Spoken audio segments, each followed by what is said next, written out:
Well, hello, hello. We we are here. It is the final night of the Republican National Convention, and what a day it's been. Oh my goodness. We got all kinds of news, more news coming out. And right now, I would show you this, but we got some music going on that I don't really want to get a copyright strike this early in my channel.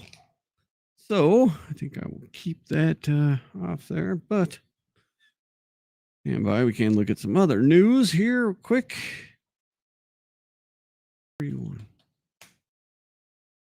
And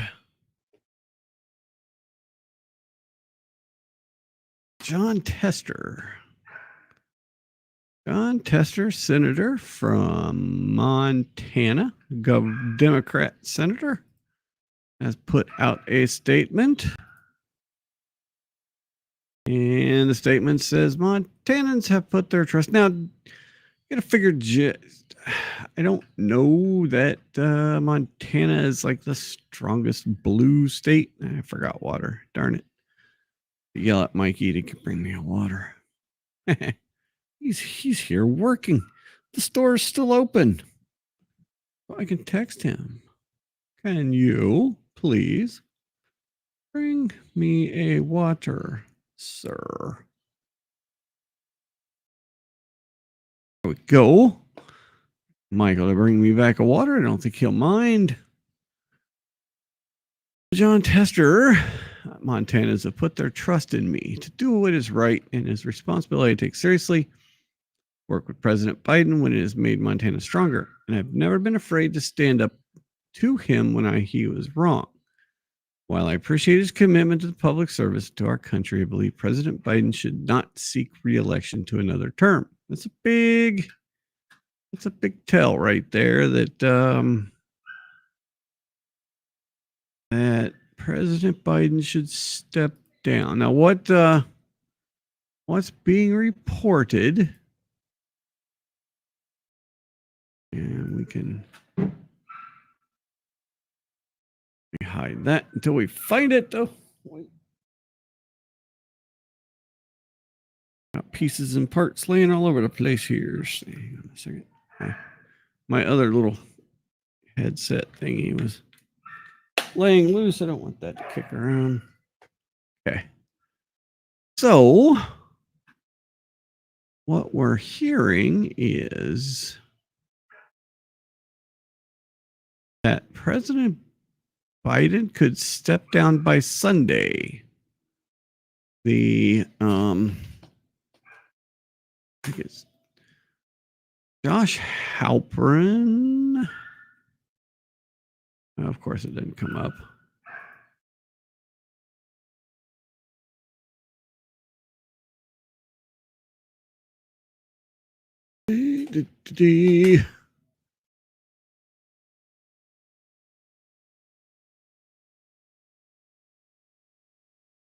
Yeah, so according to Newsmax, and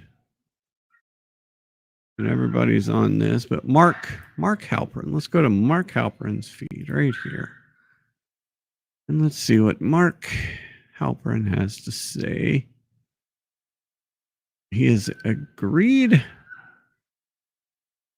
Here we go.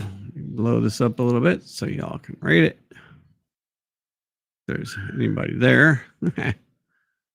Multiple sources outline the apparent state of play on Biden at this time. Oh, let's check the. We're still playing music there. All right. Multiple sources outline the apparent state of play on Biden at this time. Plans to announce withdrawal from nominations as early as this weekend, with Sunday most likely. John Meacham is polishing up remarks. Biden will not resign the presidency, so he'll pull out of the race, but not resign as president. Biden will not endorse Harris. This is interesting. And then the Democrats will have an open convention with up to 4 people, up to 4 nominees to be considered. Harris is vetting at least 4 possible running mates, including Andy Beshear and possibly Shapiro. I've heard something about him. We'll look at this Shapiro guy because there's a couple of folks that are pretty high on him. And yeah, we've got we have intrigue. I mean, just I think that after the events of Saturday with the attempt to take out Mr. Trump, I think after that, the tides turned so much that they realize that this is no longer just a normal race. This is no longer, I mean, the speech tonight's no longer a normal acceptance speech, right? It's the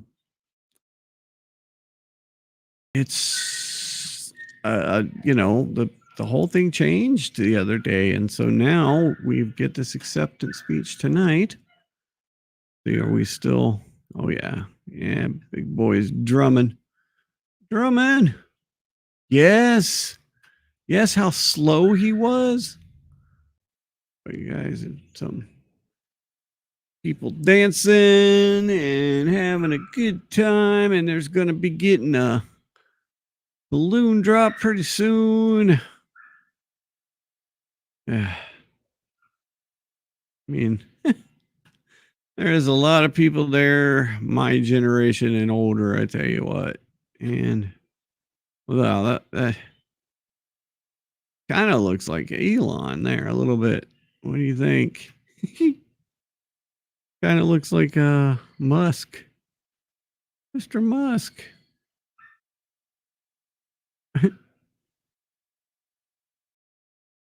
So yeah, they're still rocking it. Yep.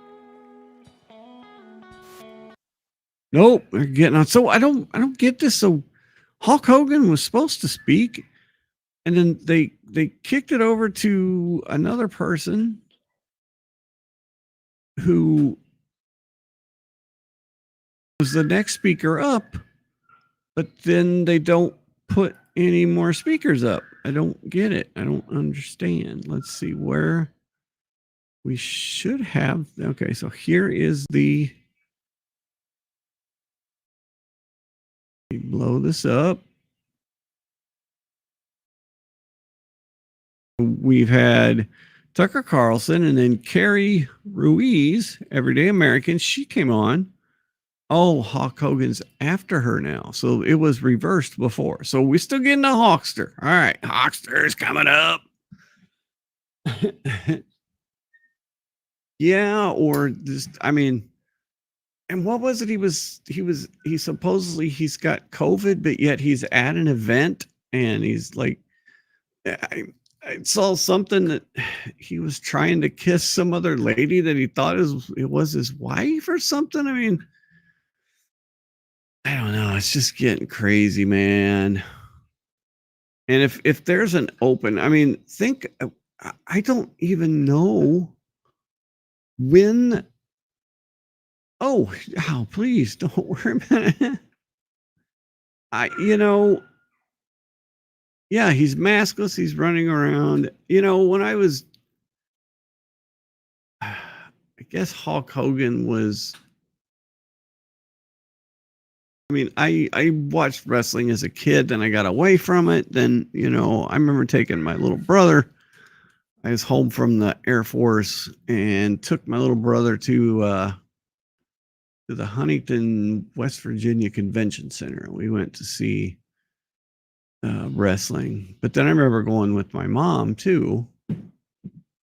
And we went and we saw, I know Hulk Hogan was there, and what was his name? The Iranian guy, and the Ultimate Warrior. Ultimate Warrior was my favorite, but yeah, I mean, I don't know. It's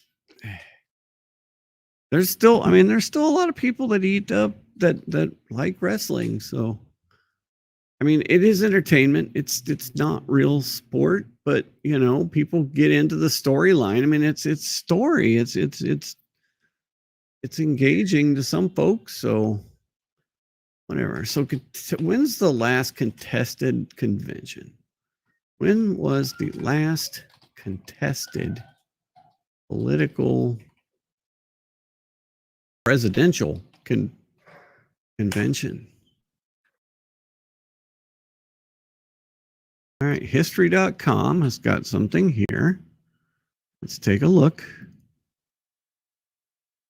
For all the pomp and circumstances that once surrounded presidential party conventions, they're rarely all that dramatic today. In fact, last time Democrats faced a tight delegate race was 1980, when Jimmy Carter narrowly edged out Ted Kennedy for the nomination, avoiding a contested convention. For Republicans, 1976 was the most recent time there was a delegate nail-biter.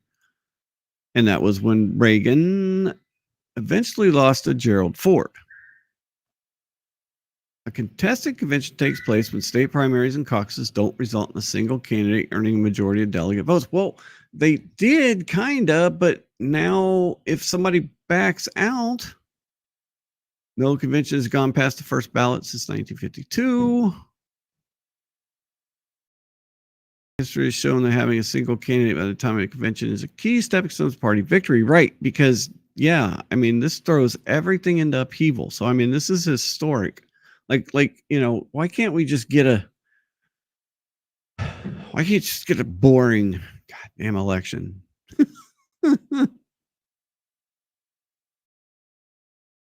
So 1860, was that the last? Okay, so 1924. What was happened the most famous contested convention in the U.S. history, and certainly the longest, West Virginia Congressman John W. Davis finally secured the party's nomination after 103 ballots cast over 17 days. Oh my gosh. Could you imagine? Oh, sorry. Yep. Okay. Thank you. There it is. Sorry. All right. But what I found out was I was in a room full of real Americans, brother. Oh, he's in full With our leader up full there, character. my hero, that gladiator, we're gonna bring America back together, one real American at a time, brother.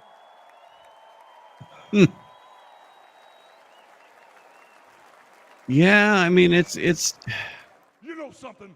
I've seen some great. I don't know. It's a tough one, Margaret. It's ooh yeah, the Macho Man Randy Savage. But you know something? I see the greatest tag team of my life standing upon us, getting ready to straighten this country out for all the real Americans. That is 100% a wig. I can guarantee that. You know, even though you guys are real Americans, you better get ready. Because when Donald J. Trump becomes the President of the United States, all the real Americans are going to be nicknamed Trumpites.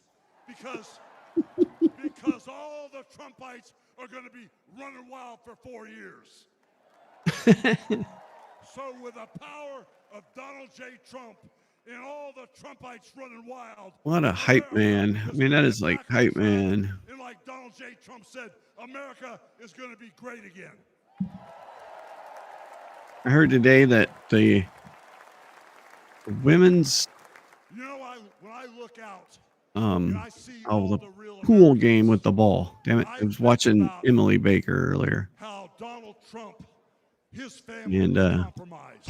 Water polo. When I look out there and I see Donald Trump, I think about how his business was compromised. But what happened last week when they took a shot at my hero? Oh, here he goes. And they tried to kill. Oh gosh, yeah. The United States. Here he goes. Enough was enough. And I said, let Trumpomania run wild, brother. Let Trumpomania rule again. Let Trumpomania Hulkamania make America great again. Oh my God, it's so funny. Look at that. All right, we got how old is he? Gosh. I mean, he's probably, oh, he's 70. Oh my God. I mean, just to think when I was, yeah. He was just a kid when I was watching him. I mean, he was young. I mean, I was a kid, but he was a kid then too. You know, my name is Terry Bollea. And as an entertainer, Oh yeah. I love you too. And as an entertainer, I tried to stay out of politics. But after everything that's happened to our country over the past 4 years and everything that happened last weekend, I can no longer stay silent. Oh, water! I'm here tonight because I want the world to know that Donald Trump is a real American hero. And I'm proud to support my hero as the next president of this United States.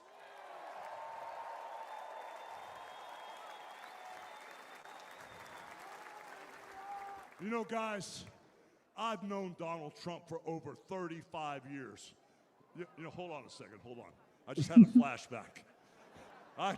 flashback. Man. This is really tripping. You know, the last time I was up on stage, Donald Trump was sitting at ringside at the Trump Plaza. I was bleeding like a pig, and I won the world title right in front of Donald J. Trump. And you know something? He's gonna win in November, and we're all gonna be champions again when he wins. Got my water. And like I said, I've known that man for over 35 years, and he's always been the biggest patriot, and he still is. He's always told you exactly what he thinks. Oh, absolutely. And he still does, brother. And no matter the odds, he always finds a way to win. And when he's back in our White House, America is going to start winning again.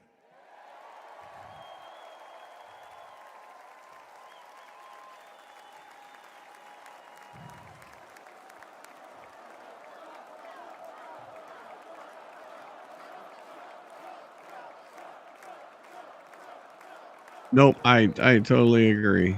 Yep. No, it's over my career, I've been in the ring with some of the biggest, some of the baddest dudes on the planet. And I've squared off against warriors, ooh yeah, savages. And I've even, like I said, body slammed giants in the middle of the ring. And I know tough guys. But let me tell you something, brother. Donald Trump is the toughest of them all.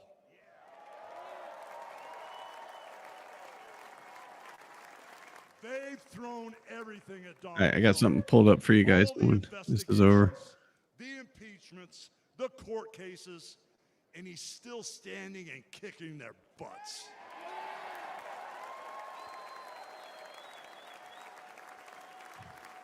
You know, we never had it better than the Trump years. Back then, we had a thriving economy. We had strong borders. We had safe streets. We had peace and respect around the world. But then we lost it all in a blink of an eye. Crime is out of control. The border is out of control. The price of food and gas and housing is out of control.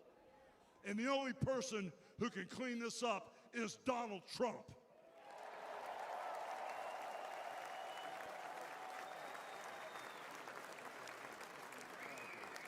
You know, guys, I really, really love this country. And I've lived the American dream. And I want my kids, your kids, and all those little teeny Hulkamaniacs out there to live the American dream too.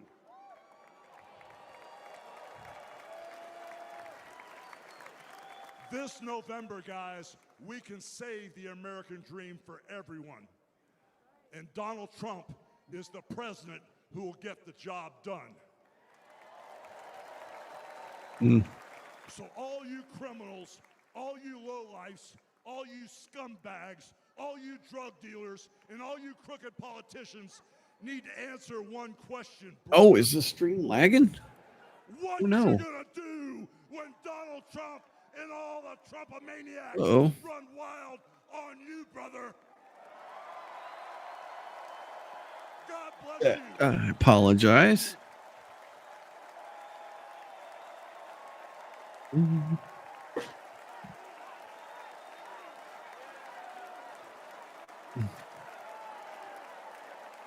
Oh, gotcha. Okay, so that's lagging. Weird. Interesting. Yeah, it's playing just fine for me. Welcome the President and CEO of the Billy Graham Evangelistic Association and President of Samaritan's Purse, the Reverend Franklin Graham.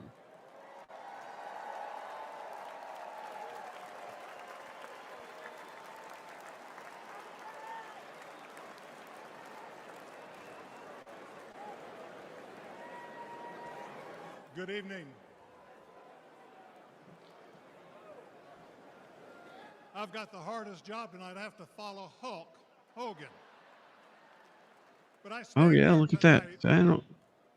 as What a is private going on? citizen Okay, let me try this again here.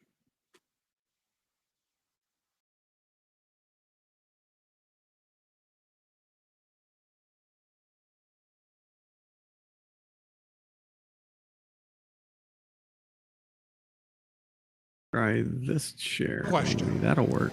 But God spared his life. Let's see. And when we go through those experiences, it changes us.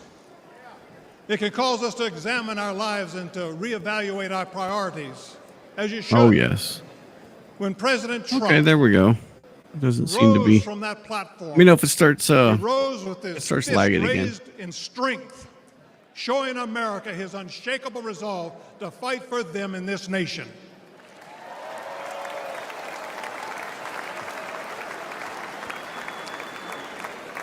I cannot explain why God would save one life and allow another one to be Yeah. taken. No, it was I weird don't because have it wasn't lagging on here. The answer for that. But one thing Okay, I do here I know shared it a little different is way that this God time. loves So, us. hey, and he look, wants my us to be background, with their him in background's heaven pretty one day. close. And that's through faith in his son Jesus My Christ. background since is You see, the Bible made to says match that the, God so Bengals loved the world colors. that he gave his only begotten Son, that whosoever believeth in him shouldn't perish but should have everlasting life. For as, long, for as long as I've known the President Trump, I've found him to be a man of his word. Oh, good. Things that he said he'll do, he did. When he told me and Yes, our like country that. in 2016 that he was going to appoint conservative justices, guess what? He did. In 2016, he said he would defend religious liberty. And guess what? He did.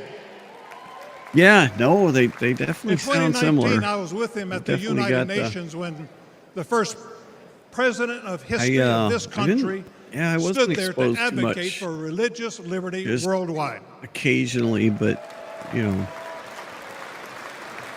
my grandmother was a When Rush American fan. citizen and Pastor Andrew Brunson She loved was being Rush. held in a Turkish And jail on false my accusations, other grandma was a. President Trump demanded that he be released.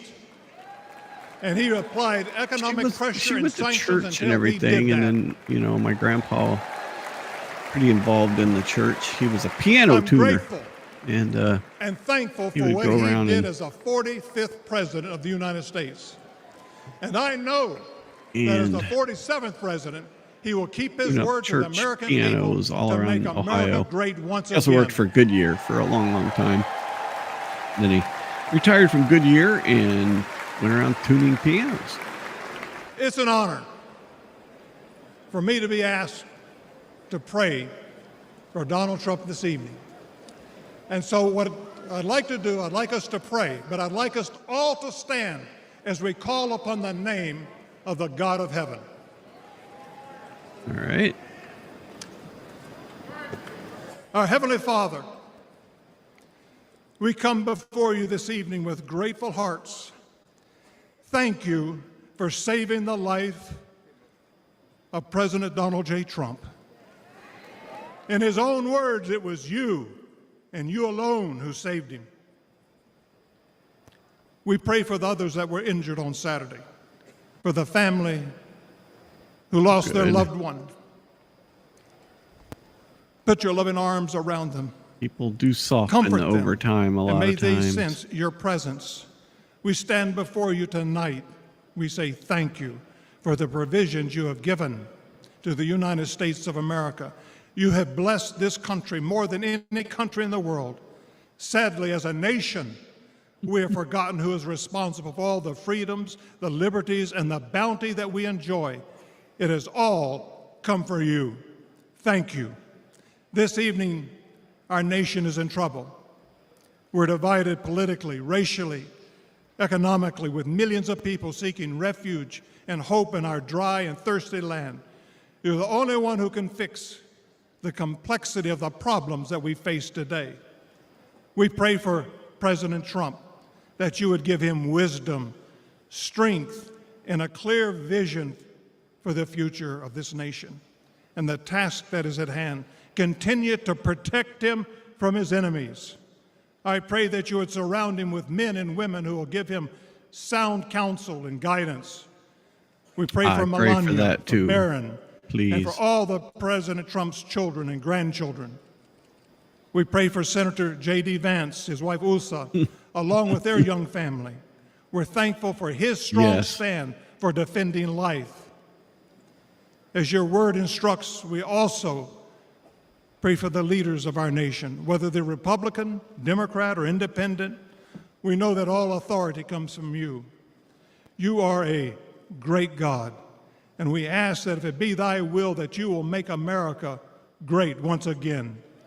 And we ask that you'll unite our hearts, bring us together, one nation under God, indivisible, with liberty and justice for all. And we pray this in the mighty name of my Lord and Savior, Jesus Christ, the King of Kings and the Lord of Lords. Amen. All right.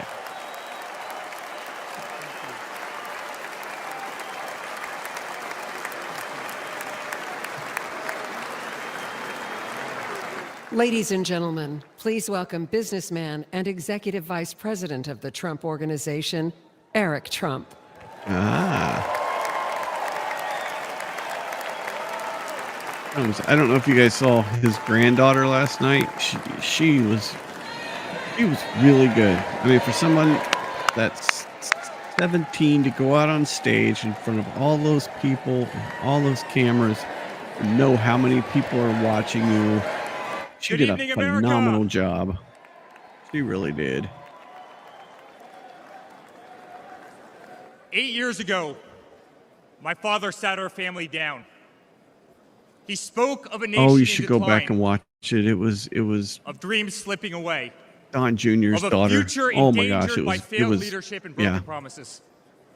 It was in that moment I knew was my father really, had made really a good. decision that would forever change our We can lives. look at it. We'll look at it here in a little bit. We realized he had chosen to step into the arena, to fight for the soul of America. There's another break. He We'll look at decided that to leave because it's behind the pretty quick. comforts of an unbelievable business empire, to leave behind everything he had ever built, to answer the call to serve our nation. Unlike his predecessor, it was not a decision born out of necessity. Unlike the current president, it was not a decision that would enrich his family.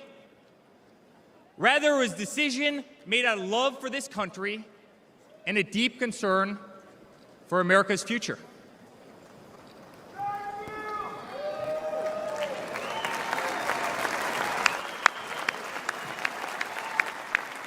It was a kind of an awkward My applause, father was clear it would not be easy, line. that there would be a huge price to pay, and that the attacks would be vicious. Looking back, that was an understatement.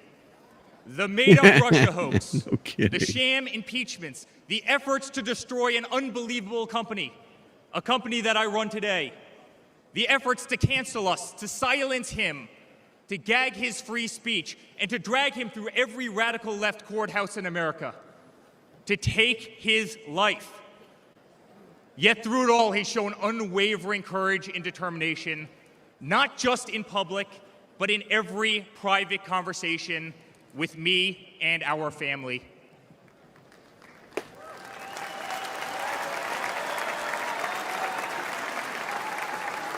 He stood tall, fueled not by personal ambition, but by a profound love for this country and a love for all of you, the American people. Why is it that lagging man is my again? father. That man is the 45th president and soon to be 47th president of the United States. That I mean, man the is sound is Donald good, but the J. visuals Trump. are lagging. I don't understand why. I've got good.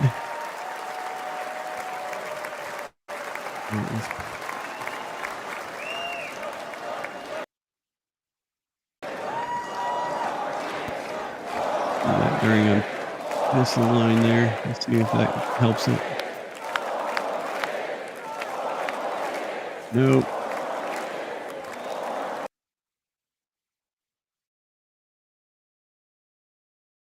Sorry, guys. I'm not sure what's going on. Promise of America.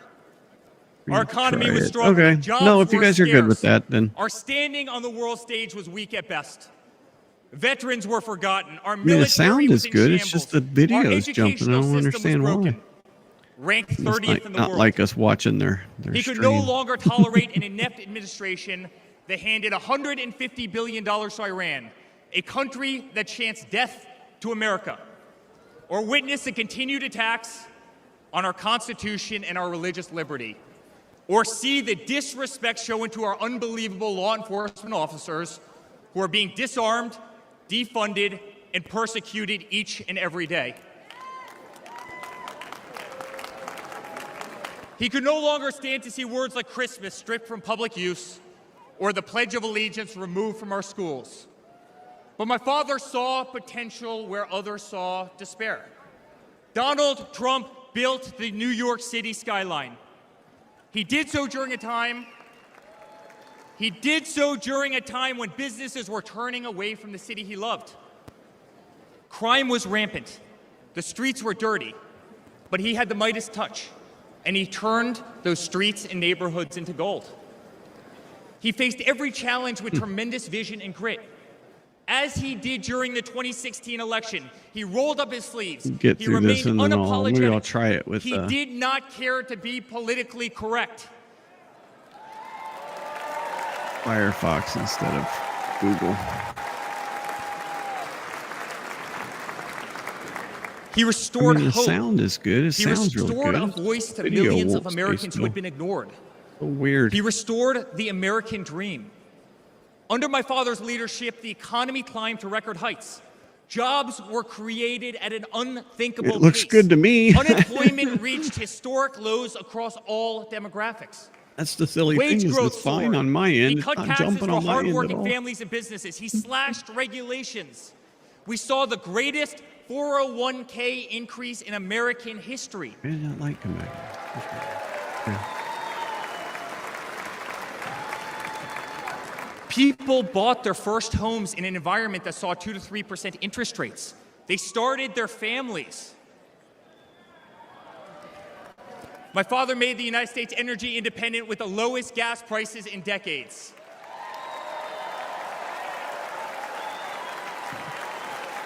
My father made the United States safe. Our borders were closed. There was peace in the Middle East. Soleimani, al-Baghdadi, the terrorists were dead. Yeah, that's the weird thing. The audio is fine. My father made the United States respected again. With the courage You know, to I'd walk understand into if the countries audio like was North jumping too, Korea, but it's not. with the courage to impose tariffs on China, Try it a different and with way the here in a courage bit. to tear up trade deals that cost Americans their jobs.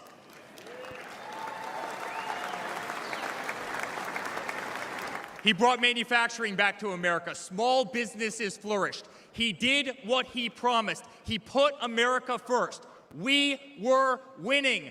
Donald Trump made America great again.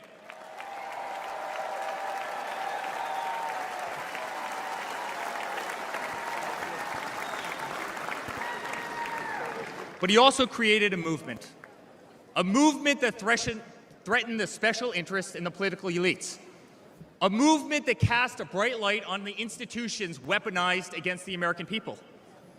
You see it in our schools. God bless the moms who fought back.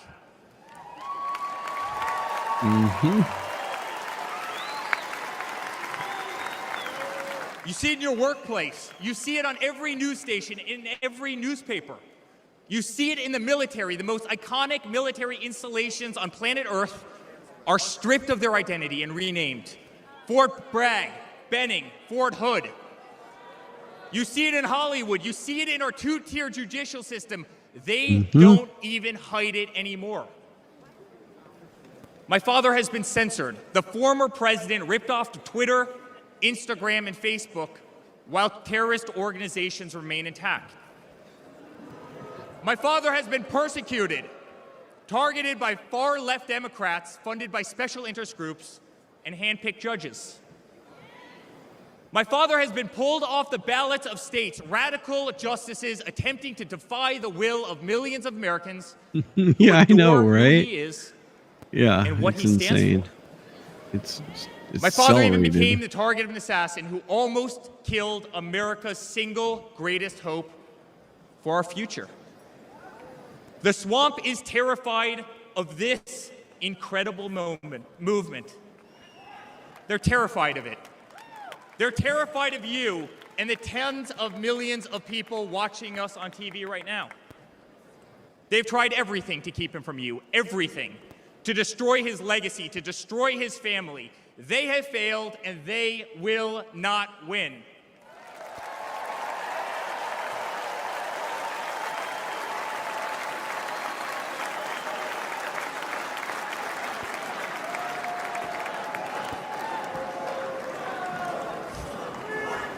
I love my Florida delegation right here.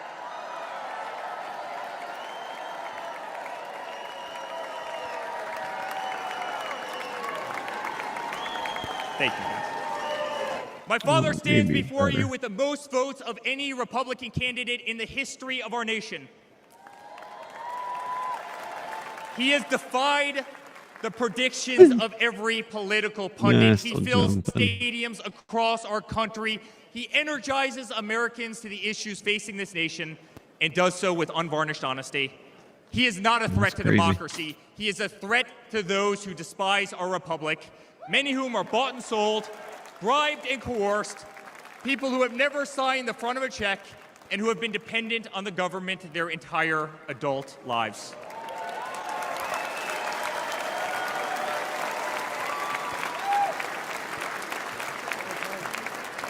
Today, as it was in 2016, America's at that crossroads again. Energy prices are soaring. Interest rates are crippling. Everything is unaffordable. The US dollar has been diminished. Inflation has made it impossible for Americans to live, to save for their future. Our infrastructure is crumbling. Our border is out of control. Millions are dead and displaced in Russia and Ukraine, a war that has no end and a war that we are funding. The Middle East has become a hornet's nest. Our greatest ally, Israel, totally under siege. Fentanyl is killing our youth and destroying families, while the current administration stands idly by, hoping their inaction will import illegal votes. Crime terrorizes our cities and our suburbs as far-left policies handcuff police. Male athletes, guys my height, 6'5", are swimming in women's sports.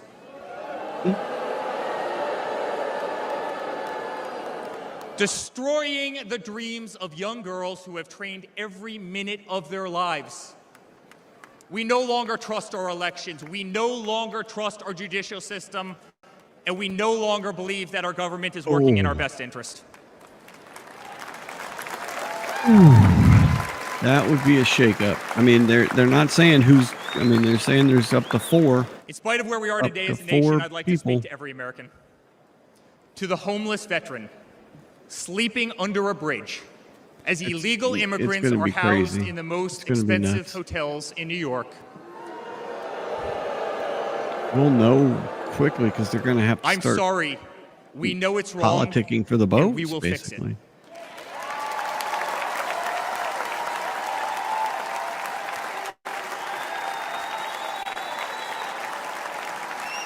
To the single mother who can no longer afford her rent, afford groceries, and has been forced to work 3 jobs, I'm sorry. It does not have to be this way. To the parents who lost a son or daughter to fentanyl, including the incredible woman that spoke the other night, while an administration does absolutely nothing, I'm sorry. Your government can do so much better, and it will.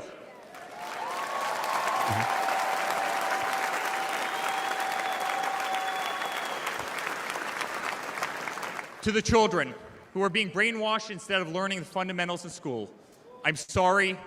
There are teachers who care, and my father will empower them.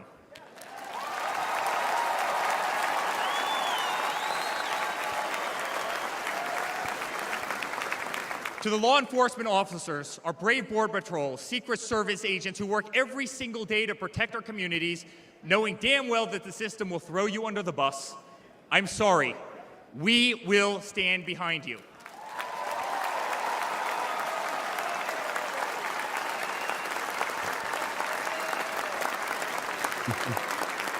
To commuters often petrified to take a bus, take a train, or walk the streets in cities across our nation, I'm sorry. That man right there will fix this.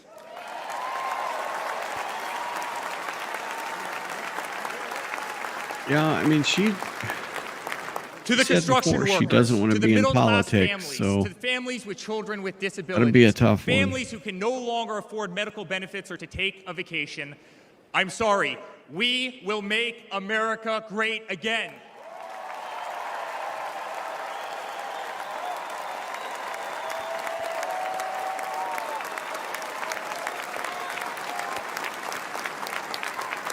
And to my father, who has been ruthlessly silenced, slandered, and attacked by a corrupt administration, I'm sorry. We know, and America knows, that they're not just after you, they're after all of us, and you just happen to be standing in their way.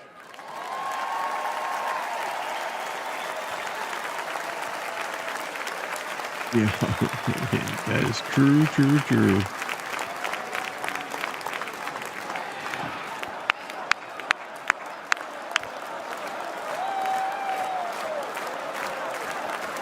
Yeah, it's gotten so ruthless over these To all last Americans watching couple of tonight, decades. the greatest retribution will be our success. So Success not crazy how just for bad it's getting. ourselves, but for our grandchildren and our children. Under President Donald J. Trump, the swamp will be drained. America will be respected. Our cities will be safe. Our streets will be clean. And our border will once again be secure.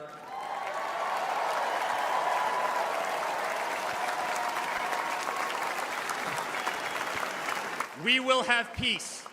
We will have prosperity. Your hard-earned tax dollars will enrich a better America, not be squandered in corrupt foreign nations. Education will be handed back to the states. We will no longer be 30th in the world. We will be first.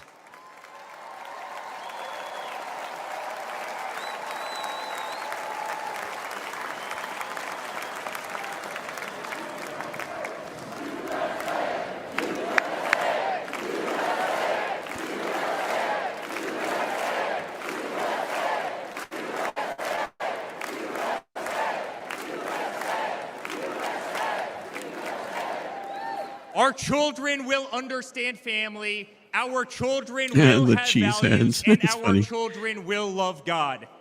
Bunch of cheese heads right there.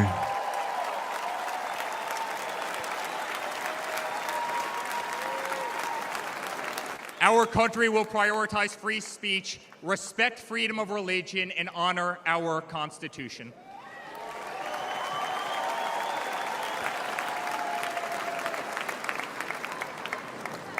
As his son, I've never been more proud of a person in my life. No, I A man who totally has agree with defied that. all That was odds more pretty than bad. once. A man who believed in the promise of America when others turned away. A man who saw a nation in need of a champion and answered that call with unwavering determination and courage. A man who survived a bullet that was intended to eliminate him permanently from our future and from our family. Never have I been more proud to be a Trump.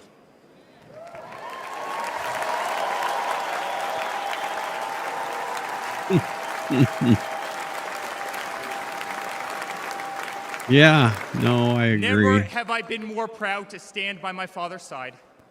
I remain incredibly honored to be part of this journey, a journey with all of you, a journey to save the greatest country on earth, a journey with the most incredible people I have ever met. The anonymity of the internet doesn't help. 5 days ago, Laura, Luke, Carolina, and I held our breath as we saw blood pour across your face. By the grace of God, divine intervention, and your guardian angels above, you survived.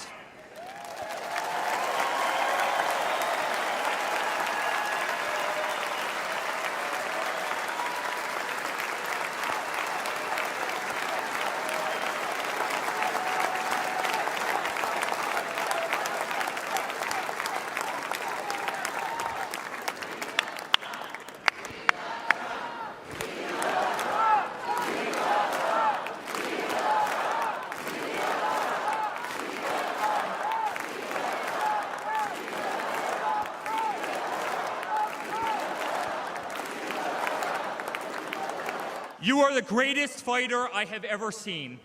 You are strong, you are full of life, and you are unapologetic. Your optimism is contagious. Your backbone is unbreakable. Your conviction to fight for what is right and against all that is wrong is truly next level.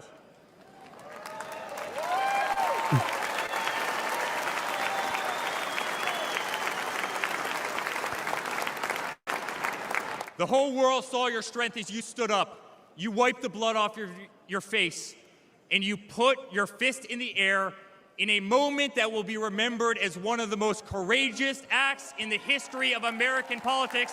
You shouted, "Fight! Fight! Fight!"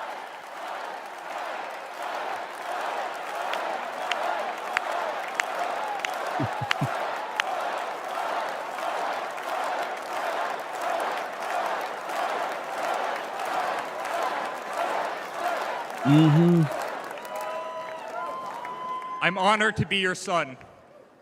I'm honored to speak to our great nation tonight. You are a true leader.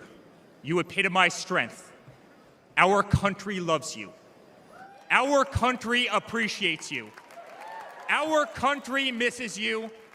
And on November 5th, our country will re-elect you as the 47th President of the United States of America. Good night, Milwaukee. God bless you all.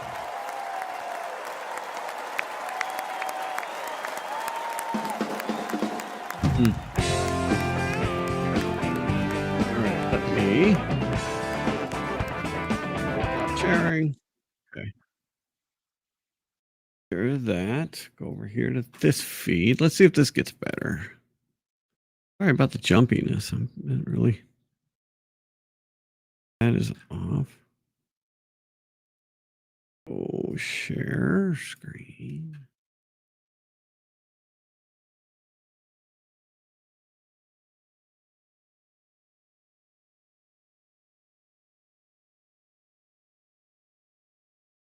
Okay, let's see what happens. That.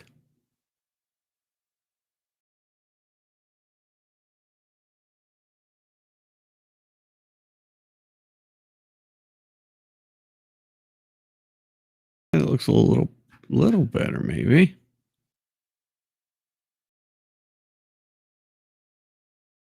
And then it goes to jumpy.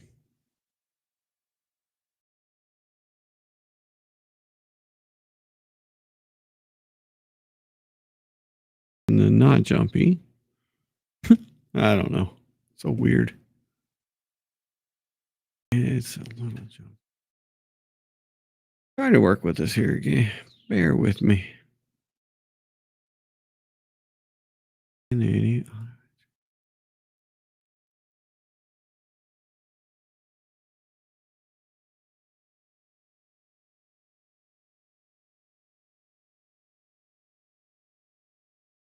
Okay, so why? Let me try something else, okay? Bear with me. Move this over here. Could be the screen, maybe. I don't know. I'm going to try something different. Let me.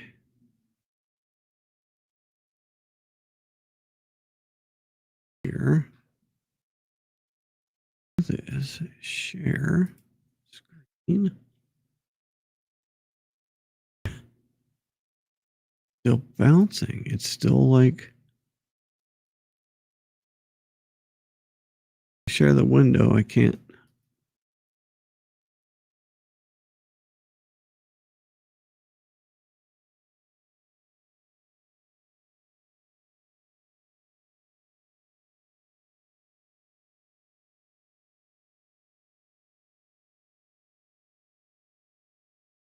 More music. That's okay. We got our music here to try and get this thing dialed in. Let's see.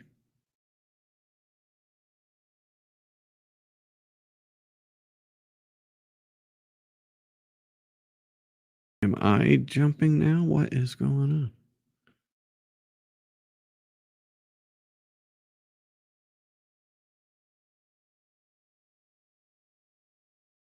Oh, I'm not sure. I'm like, why can't I see it? Because I'm.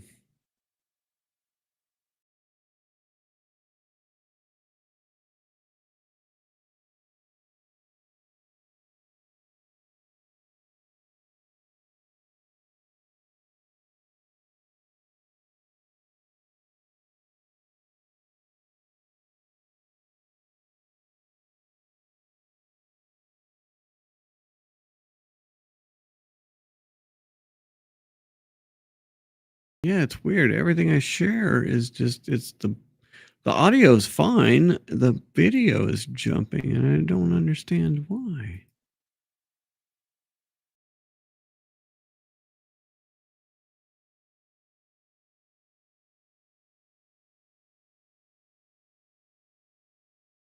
Okay. Hi, everybody. I'm just gonna wave my hands around and see if I'm jumping too. And I am. It's not the. It's not that. It's the actual stream. Okay. That makes it interesting.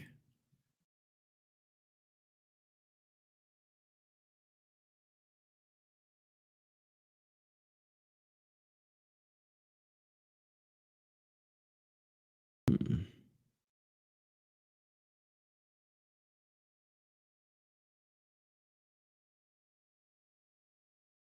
Well, now it's moving okay. I seem to be doing all right. Trying to watch myself at the same time. Oh, is that? Oh. Okay. Well, I guess we'll just deal with it.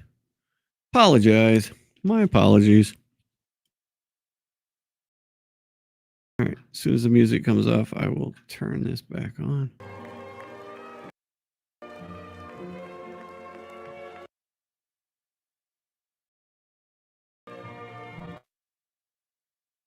Yep. I guess we'll just be jumpy tonight. No idea.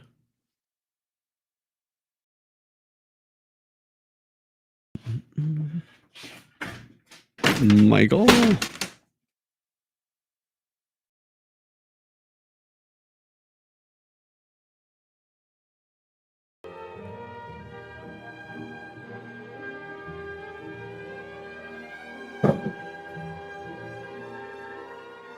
I don't know. The video's all jumpy tonight for some reason. It's really making me not happy.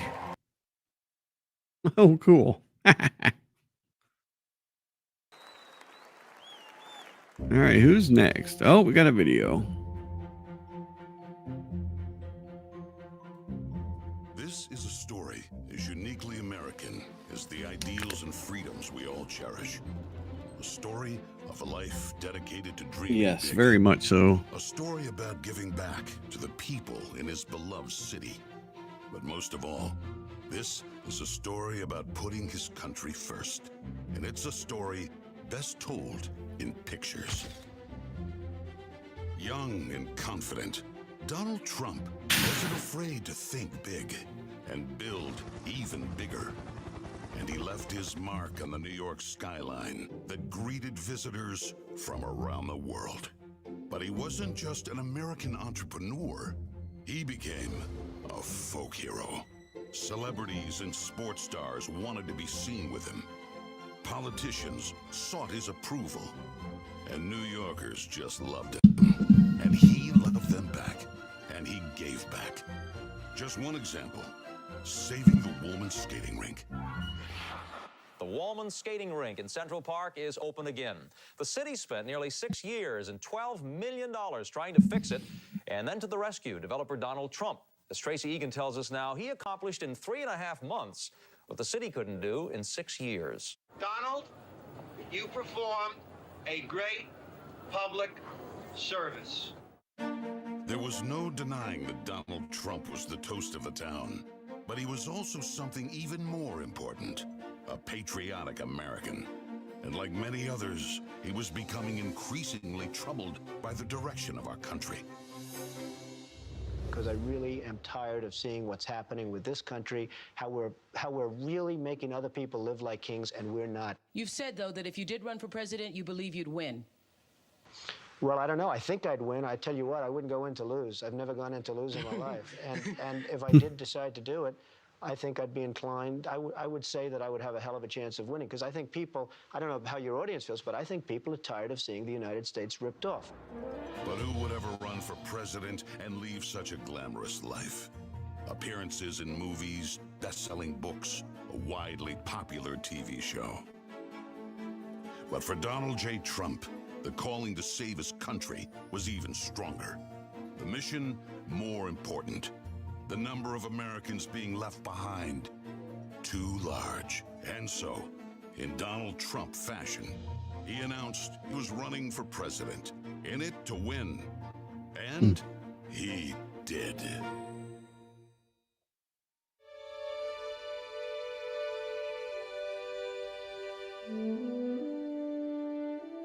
From his first day in office, the Washington politicians learned something about President Trump. He's not afraid to fight for what he believes in. They call that having the courage of your convictions. First up, the Trump tax cuts, largest in America's history, and it led to higher take-home pay for working families. Unfortunately, today, taxes are up and incomes down. The politicians just never learn. Next for President Trump, secure our border. Check. Oh yeah, everybody loved him until he ran for president and won. ISIS and other He wasn't supposed to win. deterred. But now, we have the Barney Fife of border security, leading to 250,000 Americans. Don't you disrespect Don Knotts like that. Brutal migrant crime spreading across America. And ISIS, now here. President Trump promised he'd keep America out of endless wars. Welcome words to the families of our young men and women who serve. And another promise kept. He started by strengthening our military, then traveled the world, meeting with our allies, and even with our main adversaries, just so they understood that America's strength and resolve was back. Because that's what a strong commander-in-chief does. And it led to a stable world at peace and our troops safe. Today, a different story. Our enemies smelled weakness, then set the world on fire. Putin saw it, then invaded Ukraine. Hamas saw it, then started a war in the Middle East. Oh yeah. Oh, I bet you that odds thing is changing pretty rapidly. There's one more thing we've learned about President Trump. He believes so strongly in America, so optimistic for our possibilities, and so committed to fighting to once again make our country great, that there is nothing that is going to stop him.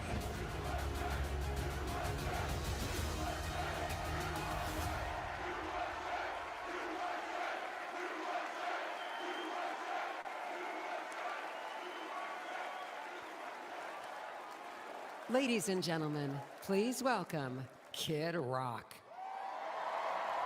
What up,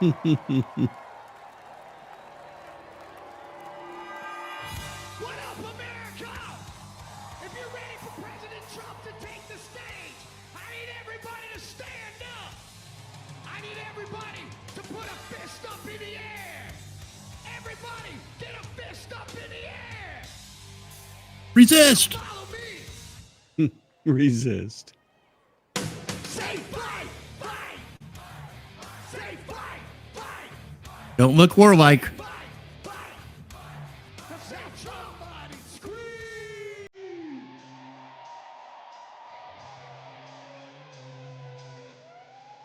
We got cause.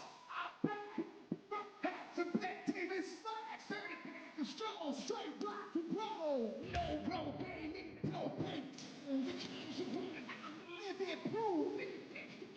From the city of truth. You know what you stand and critics.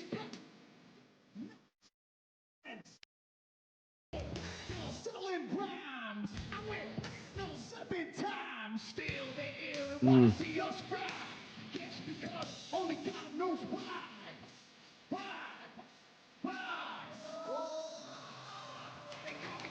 It's so weird that this thing is jumping so bad. I mean, it's gotten way worse. I hear Kid Rock rapping to Metallica. No, I know. The audio's fine. The video is completely messed up.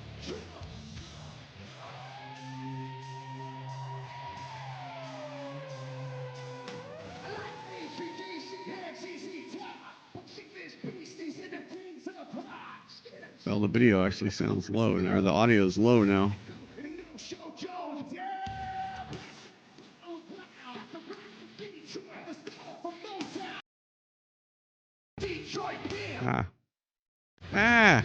Stop doing that.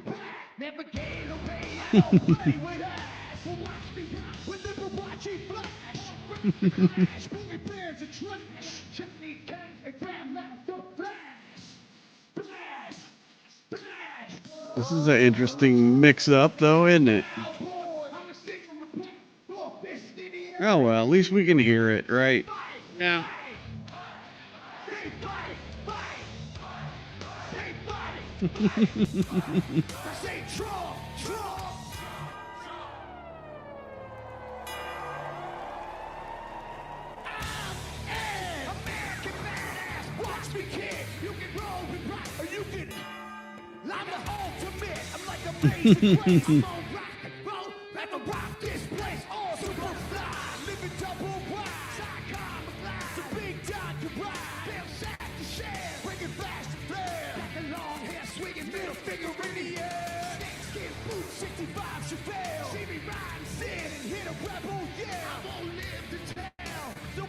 So this is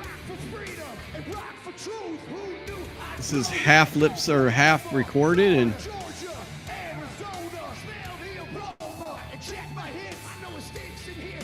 wow.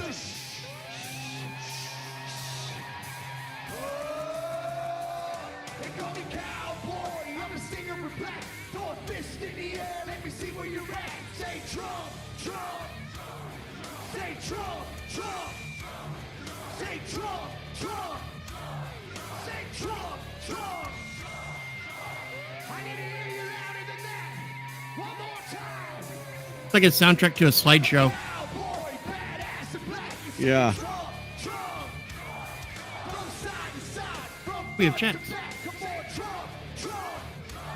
I put Detroit City back on the map. We singing Trump, Trump. Kid Rock's in the house. This is where I'm at. Ladies and gentlemen, get ready for the most patriotic American badass on earth, President Donald J. Trump. But first, another American badass, my brother, Dana White. God bless America.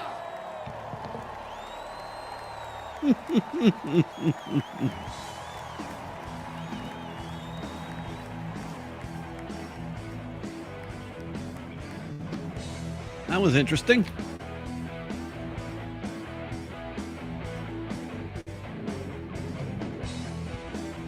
Very interesting, Mr. Kid Rock.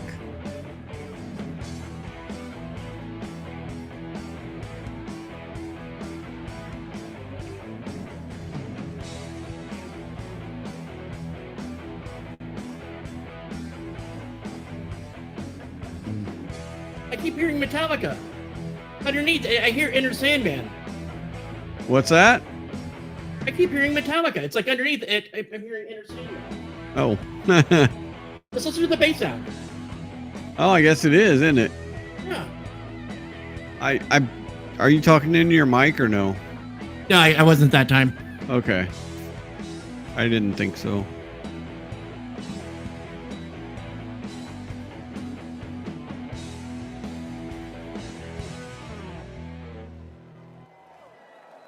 That's a lot of cowboy hats from Milwaukee. Mm-hmm. Well, these are people from everywhere. For sure.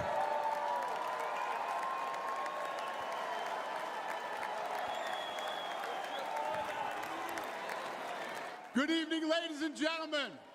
I am Dana White. I am the CEO and president of the Ultimate Fighting Championship. So 2 weeks ago, I got a call from President Trump asking me if I'd be willing to speak tonight. As usual, there was no pressure, no demands. He asked me as a friend, and of course I said yes.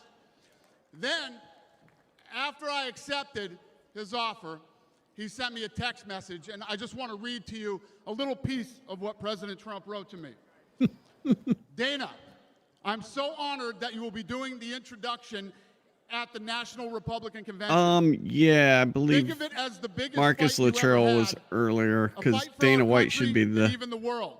he should be I only introducing wish you Trump. didn't have to interrupt your family trip, but I hope they understand they love you and they know how important this is.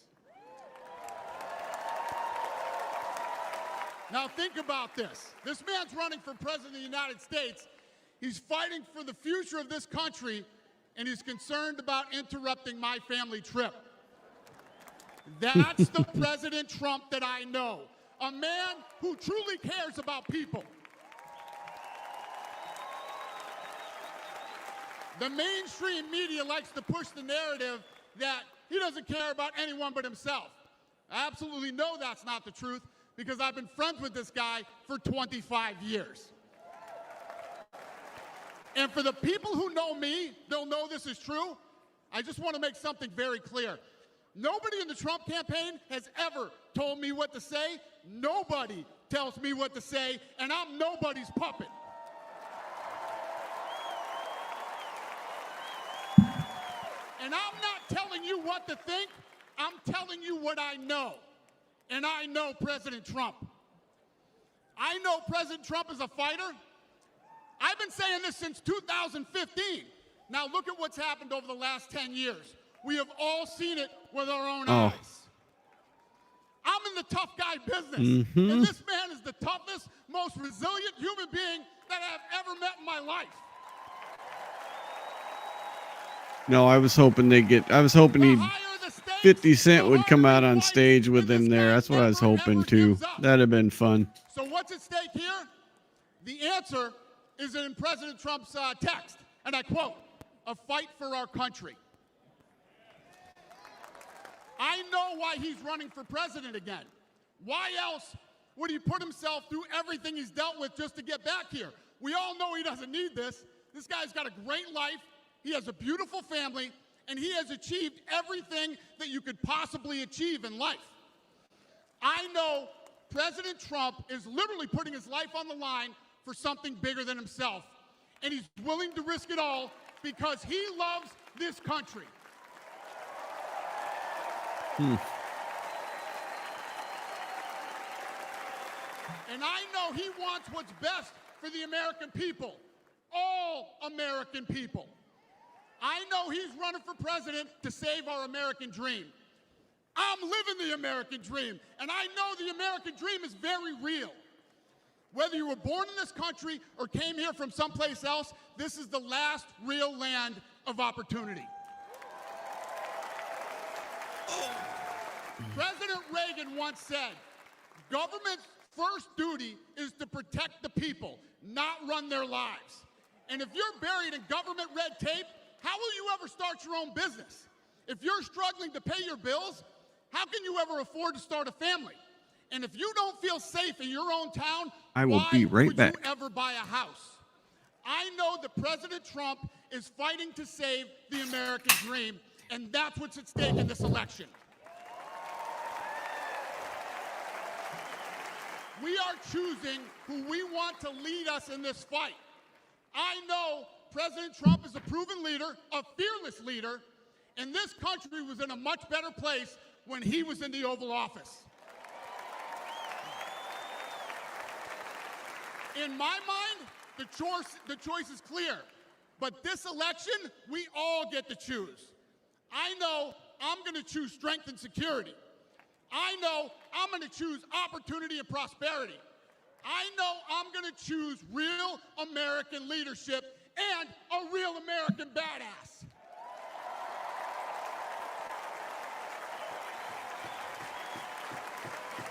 And I'm not telling you what choice to make, and I'm not telling you what to think. I'm telling you what I know. I know America needs a strong leader, and the world needs a strong America. I know Donald J. Trump is the best choice for President of the United States. My fellow Americans, it is my honor to introduce the 45th and soon-to-be 47th President of the United States, Donald J. Trump.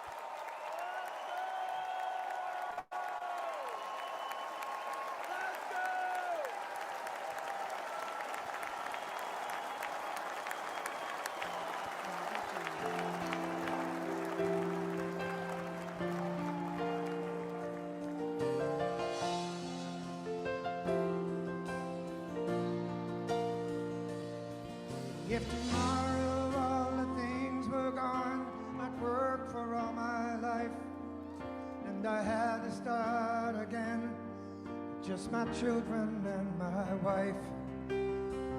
Thank my lucky stars to be living here today, 'cause our flag still stands for freedom, and they can't take that away.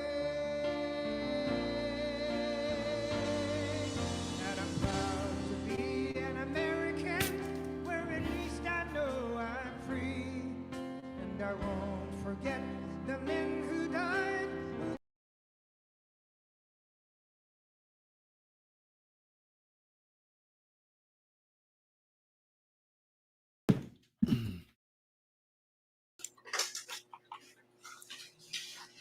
All right.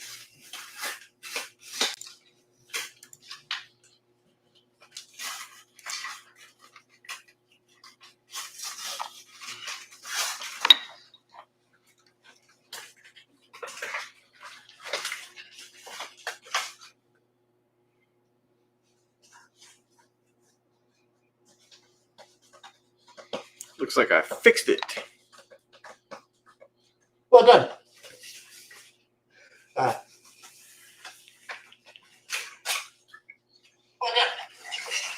Oh, I don't think I'm sharing the damn.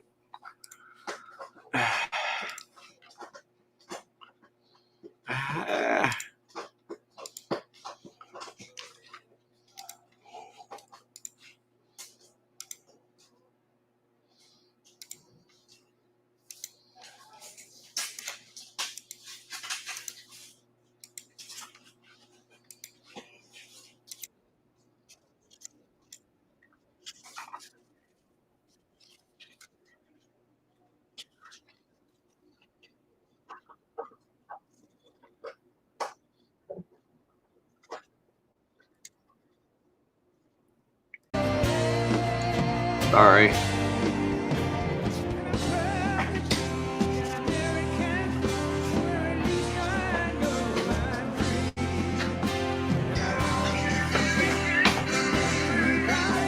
Hey, all right. Did we get it?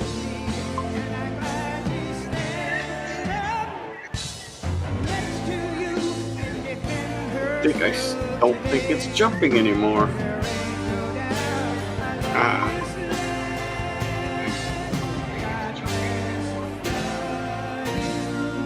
No, it still is. Damn it.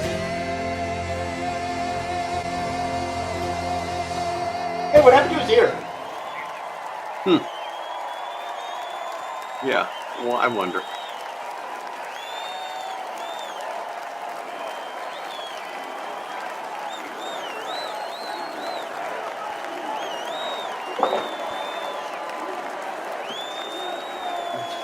I tried.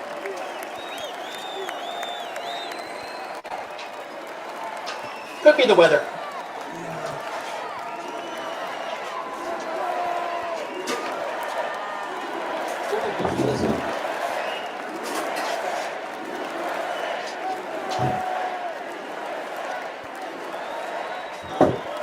Thank you very much. Thank you very, very much. Wow. And thank you, Dana. Thank you, Kid Rock, sometimes referred to as Bob. And thank you, Lee, right from the beginning. Thank you very much. What a talent. What a beautiful, beautiful soul. Thank you. Friends, delegates, and fellow citizens, I stand before you this evening with a message of confidence, strength, and hope. 4 months from now, we will have an incredible victory, and we will begin the 4 greatest years in the history of our country. Doesn't seem like it's jumping as bad. No. Together, we will launch a new era of safety, prosperity, and freedom for citizens of every race, religion, color, and creed. The discord and division in our society must be healed. We must heal it quickly. As Americans, we are bound together by a single fate and a shared destiny. We rise together or we fall apart. I am running to be president for all of America, not half of America, because there is no victory in winning for half of America. Gotcha. So tonight, with faith and devotion, I proudly accept your nomination for President of the United States. Thank you.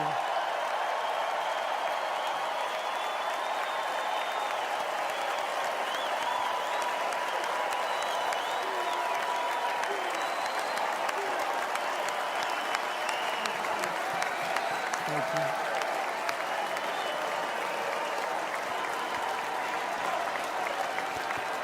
Thank you very much.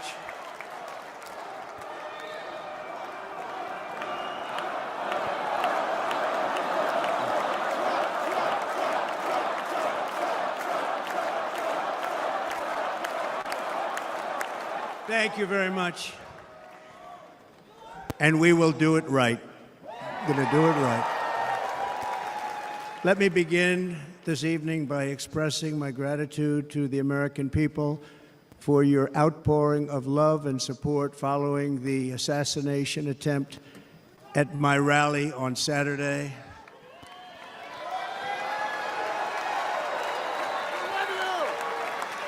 As you already know, the assassin's bullet came within a quarter of an inch of taking my life. So many people have asked me, what happened? Tell us what happened, please. And therefore, I will tell you exactly what happened. And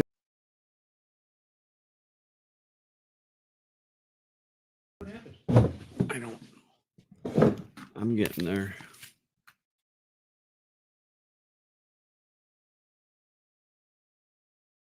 Sorry. I'm getting back there.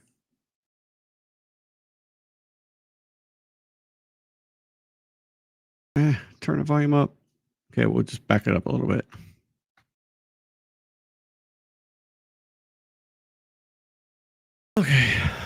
There we go. No echo.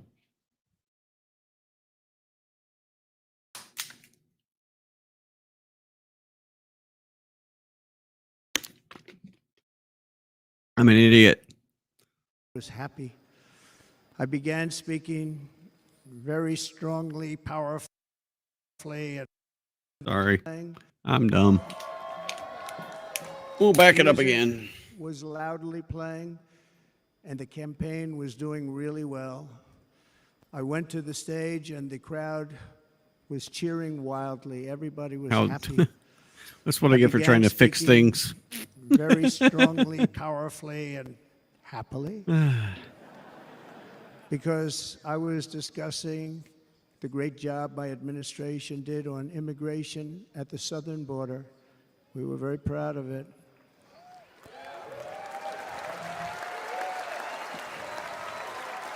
Behind me and to the right was a large screen that was displaying a chart of border crossings under my leadership. The numbers were absolutely amazing. In order to see the chart, I started to, like this, turn to my right and was ready to begin a little bit further turn, which I'm very lucky I didn't do, when I heard a loud whizzing sound and felt something hit me really, really hard on my right ear. I said to myself, wow, what was that? It can only be a bullet. And moved my right hand to my ear, brought it down. What's my that? My hand was covered with blood. Just absolutely blood all over the place. I immediately knew it was very serious, that we were under attack. And in one movement proceeded to drop to the ground. Bullets were continuing to fly. All right, let me know when you're back up. As very brave Secret Service agents rushed to the stage, and they really did, they rushed to the stage.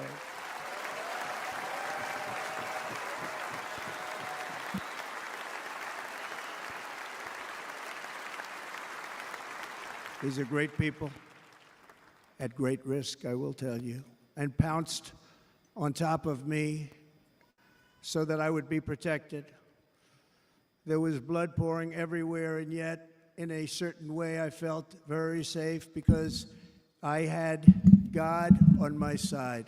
I felt that. Back online. Check is in the mail. Check, check.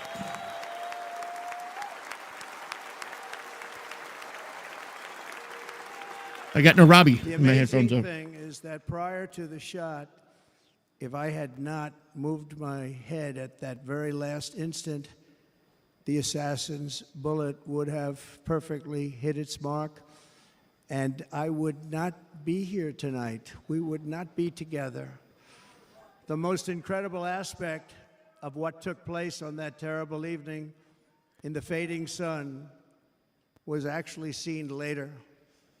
In almost all cases, as you probably know, and when even a single bullet is fired, just a single bullet, and we had many bullets that were being fired, crowds run for the exits or stampede, but not in this case. It's very unusual.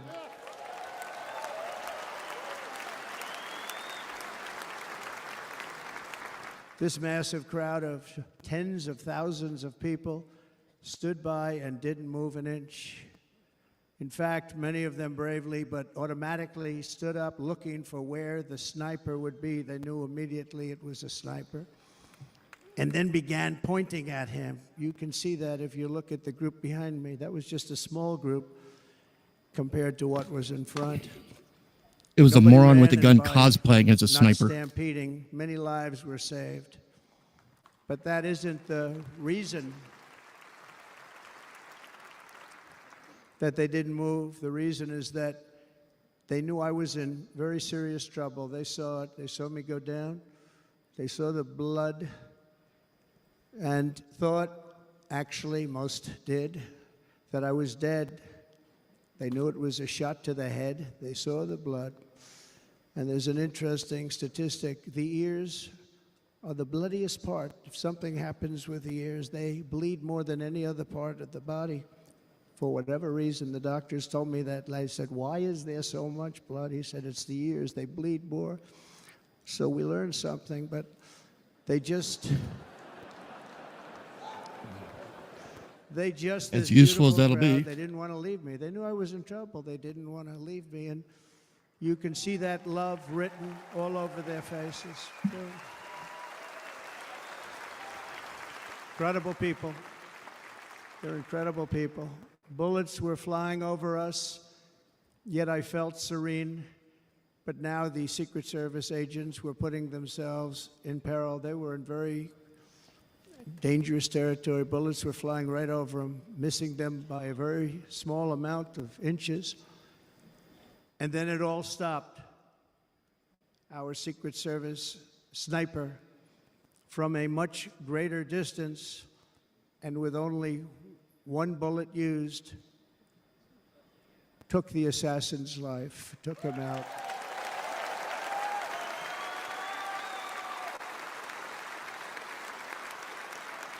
I'm not supposed to be here tonight. Not supposed to be here. Yeah.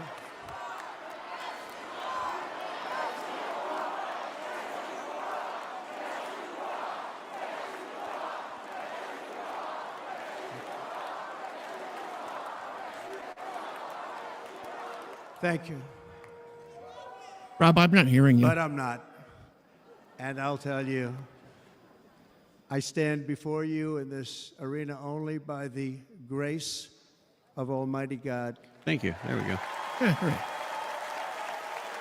I was saying there's like 102,000 watching on the Republican National Convention YouTube channel, 73,000 on Fox Business. Over the last few days, many people say it was a providential moment.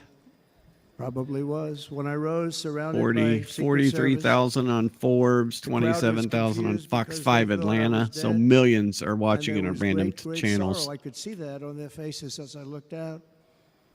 They didn't know I was looking out. They thought it was over. But I could see it, and I wanted to do something to let them know I was okay. I raised my right arm, looked at the thousands and thousands of people that were breathlessly waiting, and started shouting, "Fight, fight, fight."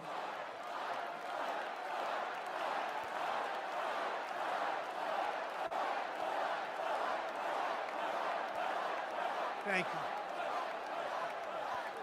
you. Once my clenched fist went up, and it was high into the air, you've all seen that, the crowd realized I was okay and roared with pride for our country like no crowd I have ever heard before.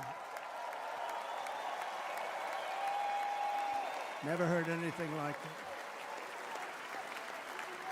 For the rest of my life, I will be grateful for the love shown by that giant audience of patriots that stood bravely on that fateful evening in Pennsylvania.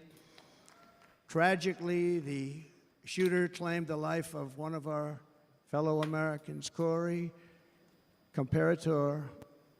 Unbelievable person, everybody tells me.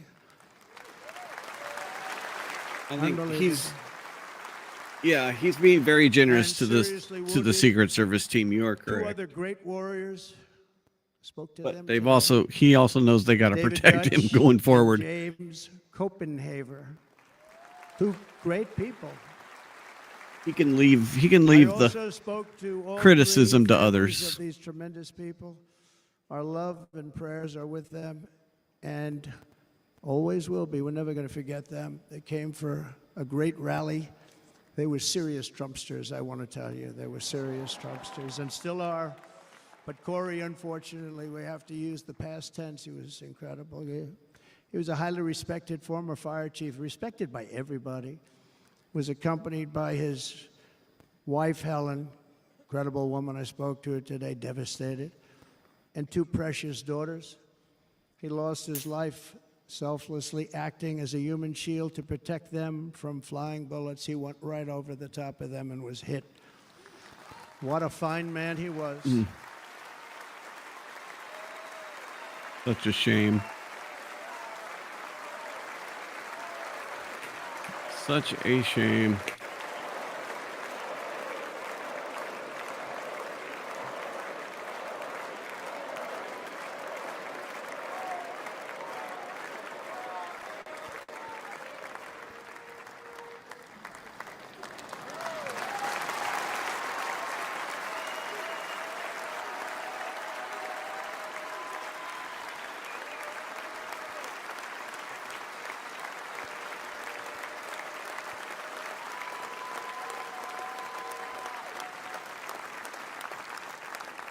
Mm-hmm. Yep, exactly. I want to thank the fire department and the family for sending his helmet, his outfit, and it was just something, and they're going to do something very special when they get it. But we did something which cannot match what happened, not even close. But I am very proud to say that over the past few days, we've raised $6.3 million.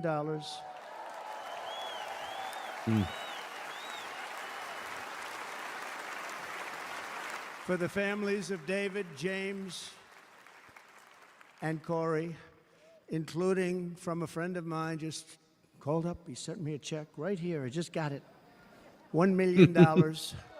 Wow. From Dan Newland. Thank you, Dan. And again, when speaking to the family, I told them, I said, well, I'm going to be sending you a lot of money, but it can't compensate. They all said the same thing. You're right, sir. We appreciate so much what you're doing, but nothing can take the place in the case of Corey. And the other two, by the way, they were very, very seriously injured, but now they're doing very well. They're going to be okay. They're going to be doing the media, you know, the media is going to go after that guy, the guy that wrote the check. You were going to see some hit pieces out on him soon. I ask that we observe a moment of silence in honor of our friend Corey.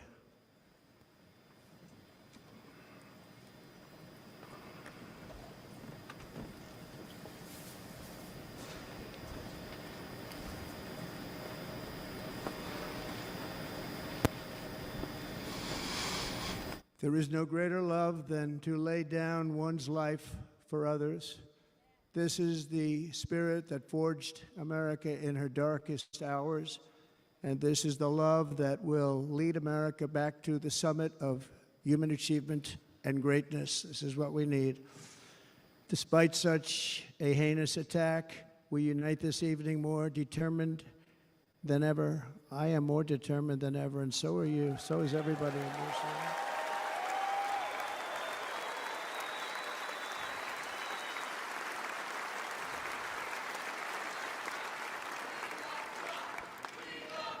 Thank you.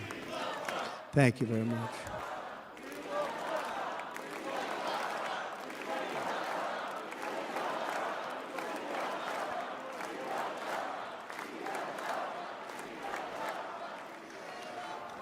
Our resolve is unbroken and our purpose is unchanged to deliver a government that serves the American people better than ever before. Nothing will stop me in this mission because our vision is righteous and our cause is pure. No matter what obstacle comes our way, we will not break, we will not bend, we will not back down, and I will never stop fighting for you, your family, and our magnificent country. Never.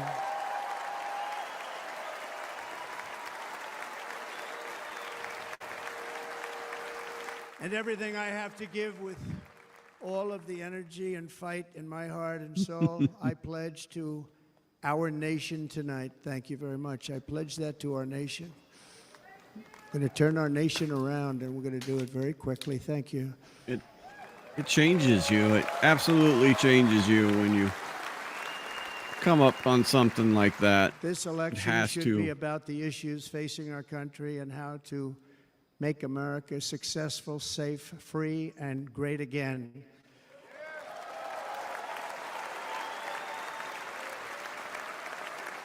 In an age when our politics too often divide us, now is the time to remember that we are all fellow citizens. We are one nation under God, indivisible, with liberty and justice for all.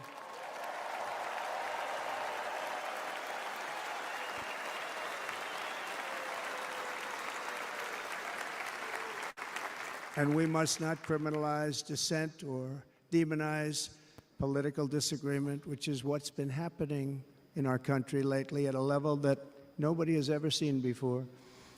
In that spirit, the Democrat Party should immediately stop weaponizing the justice system and labeling their political opponent as an enemy of democracy. Especially since that is not true. In fact, I am the one saving democracy for the people of our country.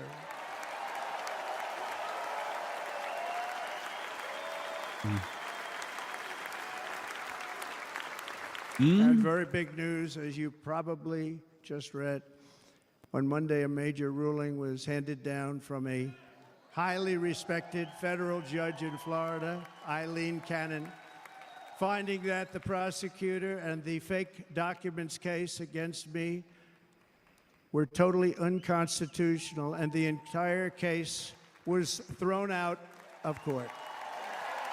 With all of that publicity, thrown out of court. If Democrats want to unify our country, they should drop these partisan witch hunts, which I have been going through for approximately 8 years. And they should do that without delay and allow an election to proceed that is worthy of our people. We're going to win it anyway, but worthy of our people. On this journey, I am deeply honored to be joined by my amazing wife, Melania.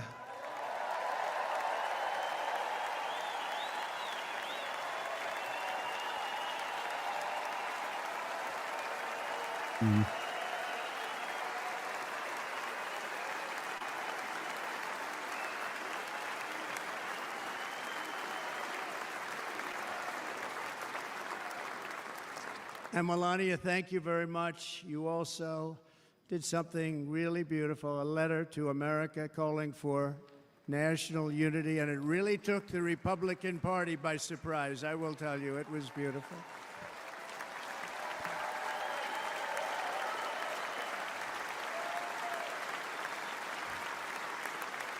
In fact, some very serious people said that we should take that letter and put it as part of the Republican platform. That would be an honor, wouldn't it? Right, Mr. Congressman?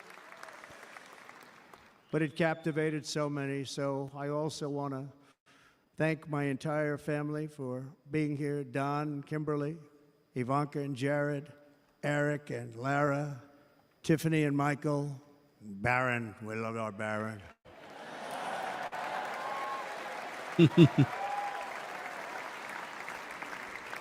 And of course, my 10 wonderful grandchildren. You saw a few of them up there on my lap before.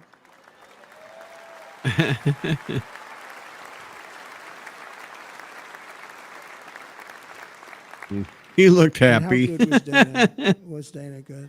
I mean, you know, was he good? You know, he was on probably the only vacation he's had in about, maybe ever, because he works, but about 10 years with his wife, very far away. I won't tell you where, but very, very far away, beautiful place.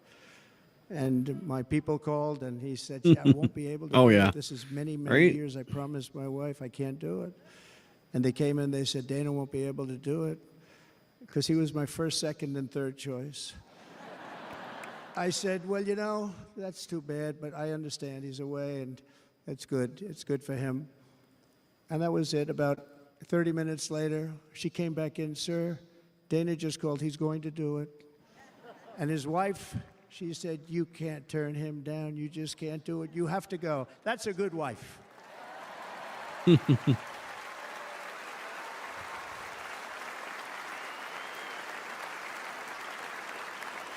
So he got on a plane. He got here a little while ago. Now he's going to get on the plane in a little while, and he's going to go back home to his wife. But they're great, and I just want to thank her and him and their whole family, because that's not easy. And Kid Rock, same thing. Called, he said, I want to be a part of it. I want to be a part, because, you know, Kid does his great song, Big, Big Monster song. I had no idea. You know, he became a friend of mine over the last 10 years. And he's amazing. Everyone loves him. I didn't even know how big he was. You know, he has rallies, 35, 40,000 people he gets every time he goes out. I think he's making so much money, he doesn't know what the hell to do with it. You want to know? And then we have my other friend. And Barron I've known looks. him so long, and we took that song, and it was. He a looks big like a man success. now. We made that.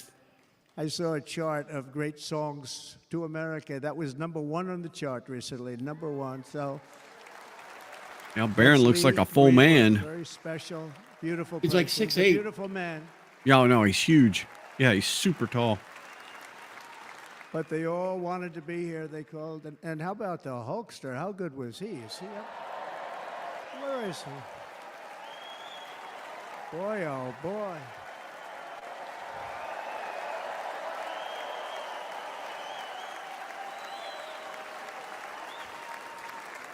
You know, they may call that entertainment. I know about entertainment, but when he used to lift a 350-pound man over his shoulders and then bench press him 2 rows into the audience, I say, maybe entertainment, but he is one strong son of a gun. I will tell you, I watched him many times.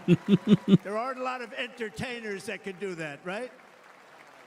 You were fantastic. Thank you very much. Followed by Eric.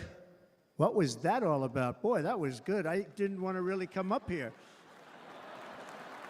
Yeah, but he was right. so great, and he's such a good young man. Oh, He yeah. went through a lot of trouble, and Don last night was incredible. They went through so much trouble. They got subpoenaed more than any people probably in the history of the United States. Every week they get another subpoena from the Democrats, crazy Nancy Pelosi, the whole thing, just boom, boom, boom.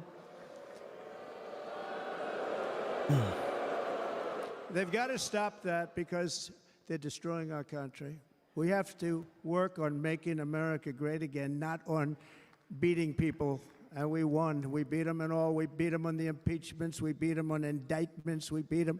But the time that you have to spend, if they would devote that genius to helping our country, we'd have a much stronger and better country. Mm-hmm.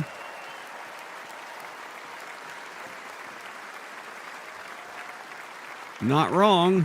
And Jason, the biggest star in country music. Jason, thank you for being here. Jason, thank you very much. Jason Aldean, he's good. I like his wife even better, by the way. She's here. Thank you, Jason. But I'm thrilled to have a new friend and partner fighting by my side. The next Vice President of the United States, the current Senator from Oh, my Ohio, goodness. Wow. J.D. Vance, and his incredible wife, Usha.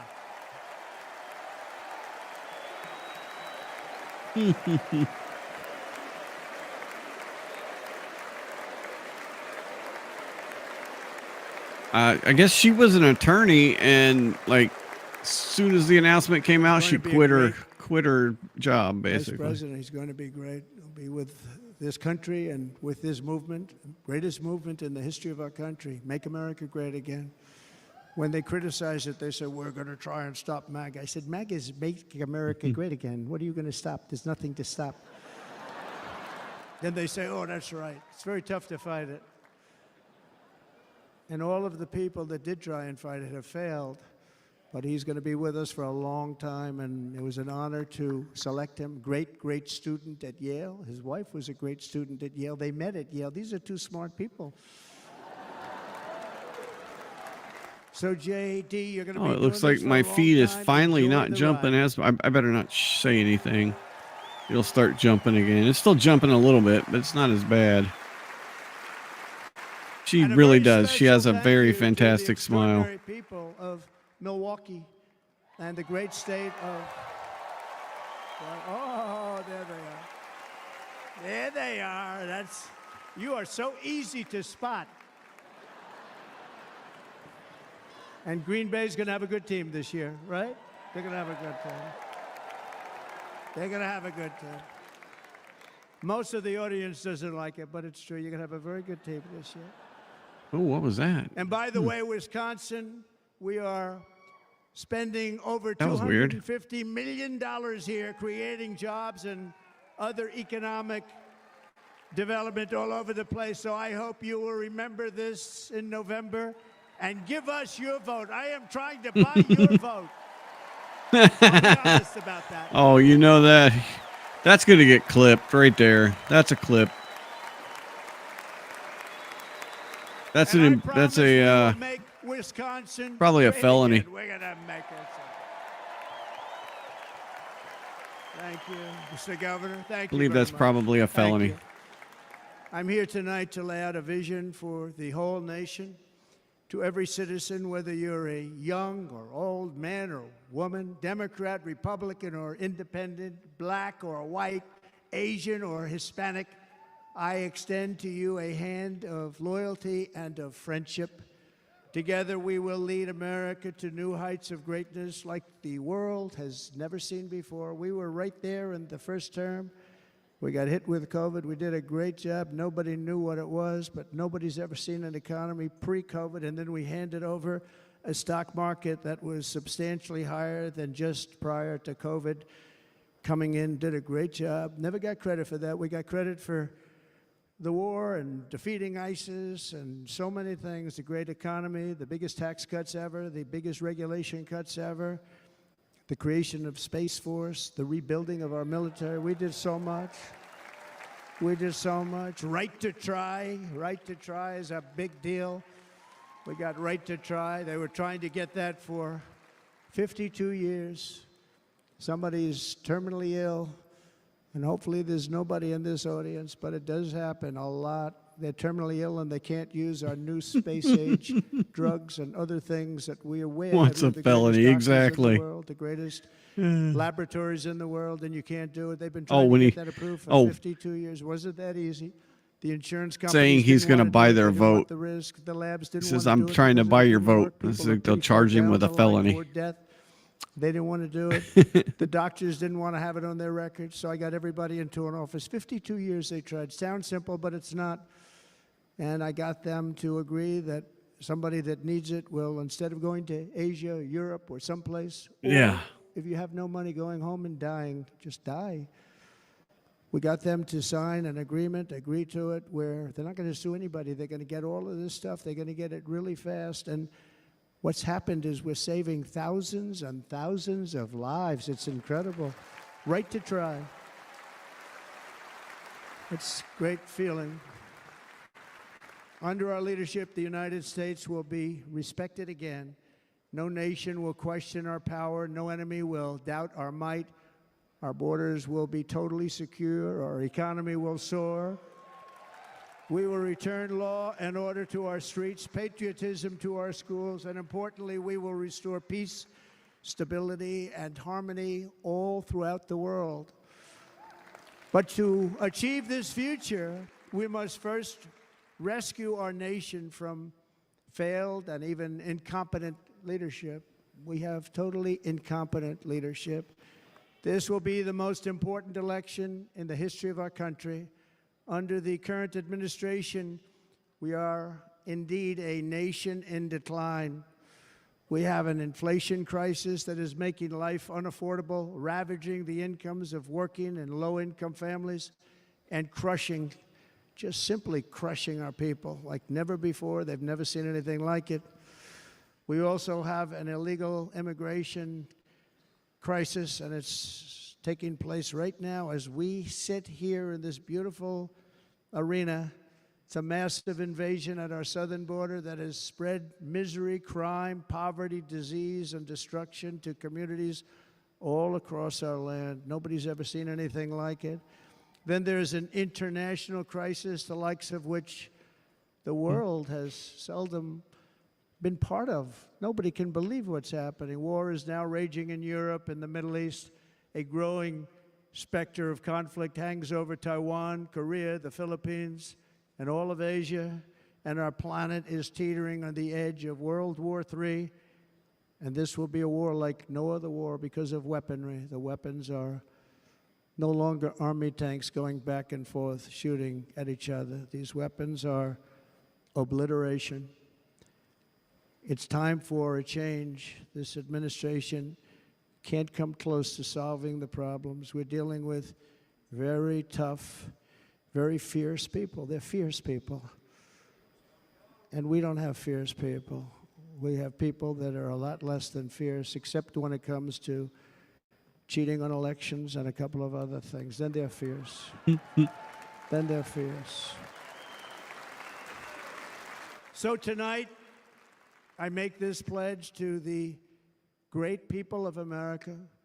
I will end the devastating inflation crisis immediately, bring down interest rates, and lower the cost of energy. We will drill, baby, drill. Hey, Sarah Palin.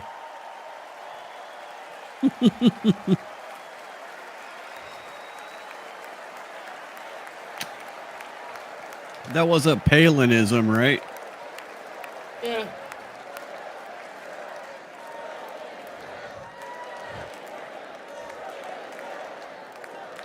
Can you believe what they're doing? But by doing that, we will lead a large-scale decline in prices. Prices will start to come down. Energy raised it. They took our energy policies and destroyed them. Then they immediately went back to them, but by that time, so much was lost. But we will do it at levels that nobody's ever seen before, and we'll end lots of different things. We'll start paying off debt and start lowering taxes even further. We gave you the largest tax cut. We'll do it more.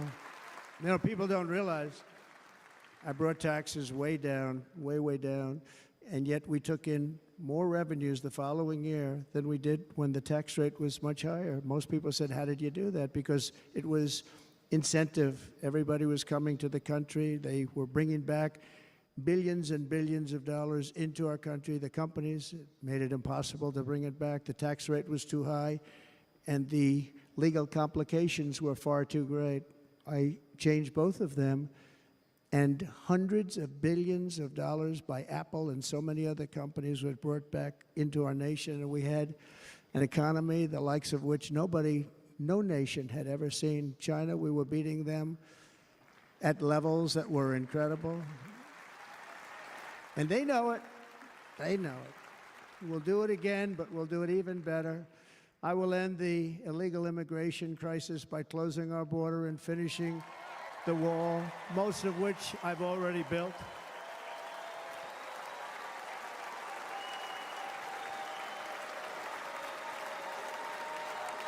On the wall, we were dealing with a very difficult Congress, and I said, oh, that's okay, we won't go to Congress. I call it an invasion.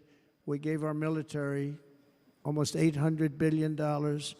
I said, I'm going to take a little of that money because this is an invasion, and we built, most of the wall is already built, and we built it through using the funds because what's better than that? We have to stop the invasion into our country that's killing hundreds of thousands of people a year.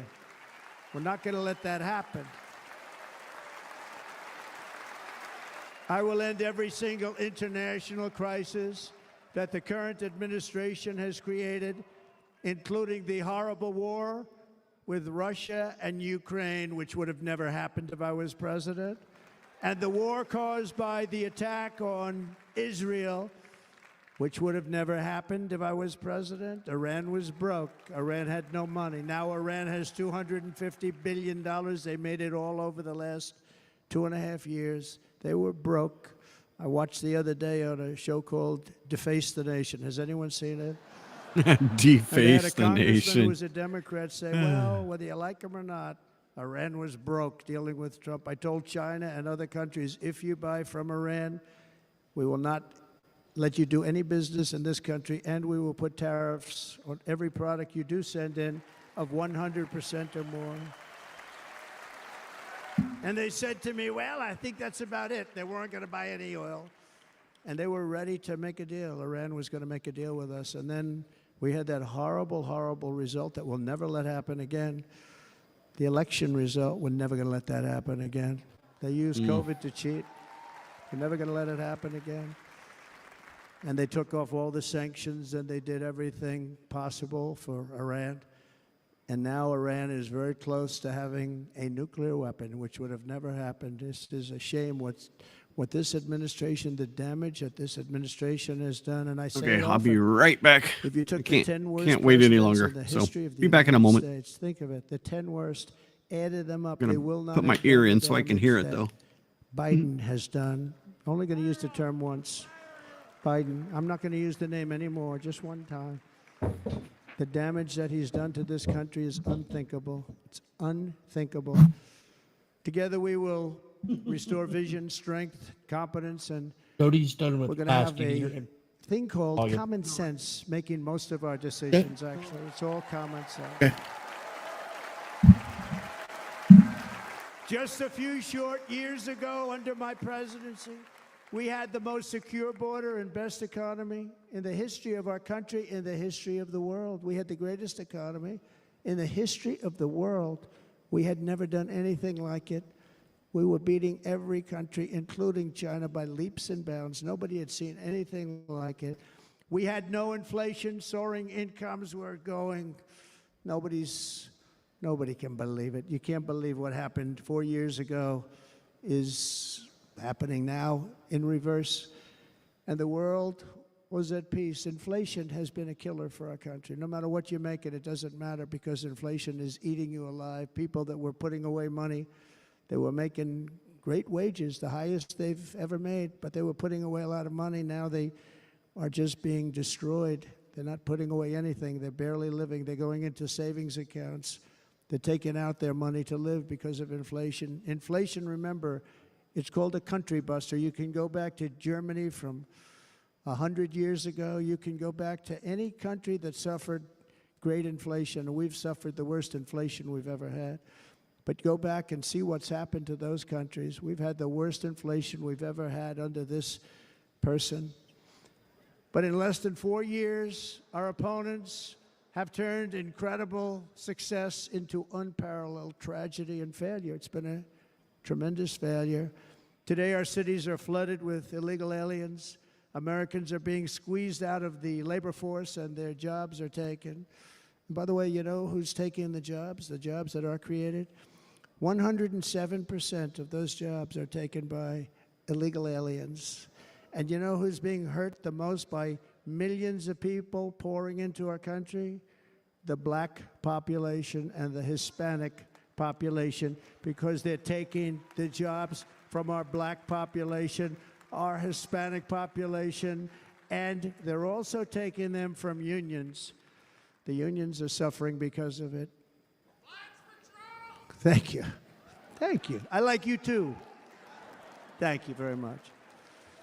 Inflation has wiped out the life savings of our citizens and forced the middle class into a state of depression and despair. That's what it is. It's despair and depression. We cannot and will not let this continue. Less than 4 years ago, we were a great nation, and we will soon be a great nation again. We're going to be a great nation again.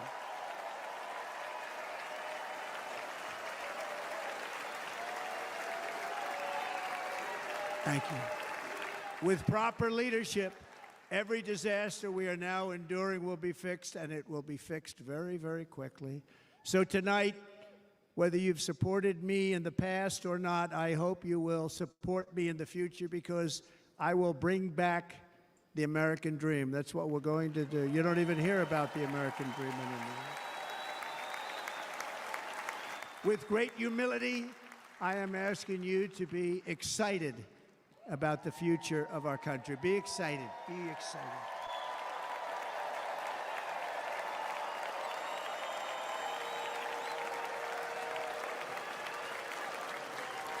And by the way, the news reports, look at all of those big networks. Look at them. They're all here.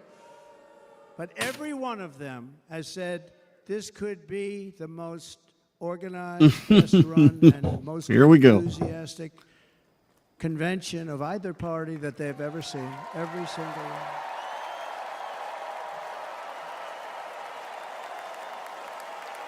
And it's true. It's true. And there's love in the room. There's great love in the room.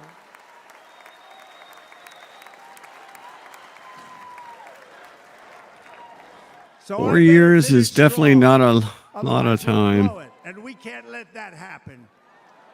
Now, this was great. All of the great people that 4 years is definitely hit a home a run. short There's amount of not time. It one really that is. I can think of where I said, oh, gee, that wasn't great. Every single person. I refuse to be the only one. Don't do that to me. They're already getting ready. See, I gave them an idea. Now, this was a great convention. This was, I think we're actually going to go home and miss it. You know, usually with first of all, look at these crowds. You'd never have this at a convention. Look at these crowds.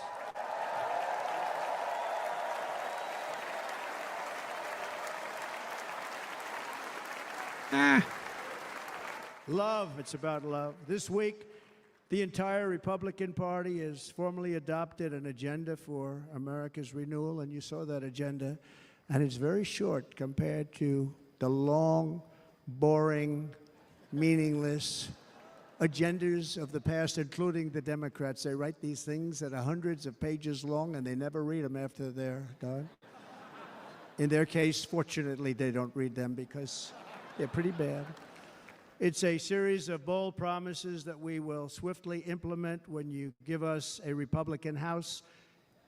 And Mr. Speaker, thank you very much. We have our great Speaker of the House with us tonight. Mr. Speaker, thank you very much. Thank you. A Republican Senate, we have many senators here. And send me back to our beautiful White House just a few short months from now. We're talking about just months. It can't come fast enough. We have to get it done. First, we must get economic relief. Yeah, it's going to just get worse and worse. It really is. Down prices and make America affordable again. We have to make it affordable. It's Just not going to affordable. get worse and worse. People can't live like this. Under this administration, our current administration, groceries are up 57%, gasoline is up 60 and 70%, mortgage rates have quadrupled. And the fact is, it doesn't matter what they are because you can't get the money anyway. You can't buy houses. Young people can't get any financing to buy a house. The total household costs have increased an average of $28,000 per family under this administration. Republicans have a plan to bring down prices and bring them down very, very rapidly. By slashing energy costs, we will in turn reduce the cost of transportation, manufacturing, and all household goods. So much starts with energy. And remember, we have more liquid gold under our feet than any other country by far. We are a nation that has the opportunity to make an absolute fortune with its energy. We have it, and China doesn't. Under the Trump administration, just 3.5 years ago, we were energy independent, but soon we will actually be better than that. We will be energy dominant and supply not only ourselves, but we will supply the rest of the world with numbers that nobody has ever seen, and we will reduce our debt, $36 trillion. We will start reducing that, and we will also reduce your taxes still further. Next, and by the way, they want to raise your taxes 4 times, think of it. And all my life, I grew up watching politicians. I always loved politics. I guess I was on the other side. I'd watch and they were always talking about, we will give you a tax cut. We will give you a tax cut. My whole life I was watching, I will give you a tax cut, right, Mr. Congressman? That's all they talked about. This is the only administration that said, we're going to raise your taxes by 4 times what you're paying now, and people are supposed to vote for them? I've never heard it. You're paying too much. We're going to reduce your taxes still further. We gave you the biggest one, as I said. We're going to give you more, and it's going to lead to tremendous growth. We want growth in our country. That's what's going to pay off our debt.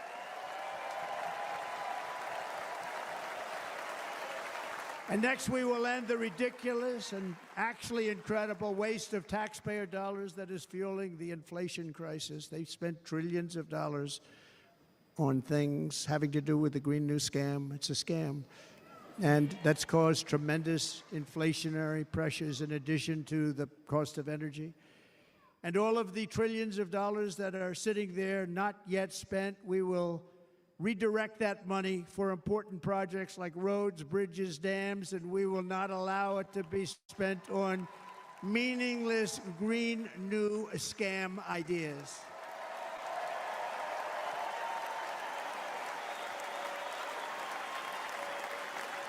And I will end the electric vehicle mandate on day one.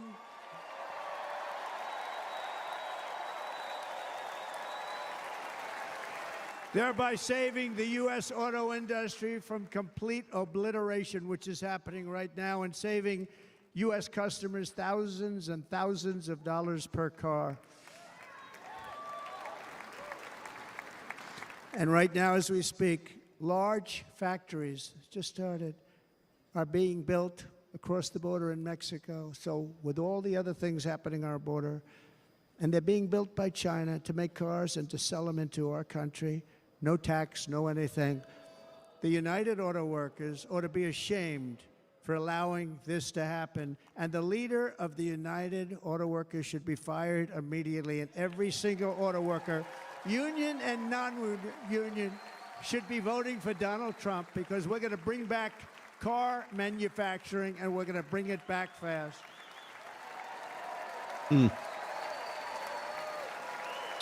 They're building some of the largest auto plants anywhere in the world. Think of it, in the world. We're going to bring it back. We're going to make them. We don't mind that happening, but those plants are going to be built in the United States, and our people are going to man those plants.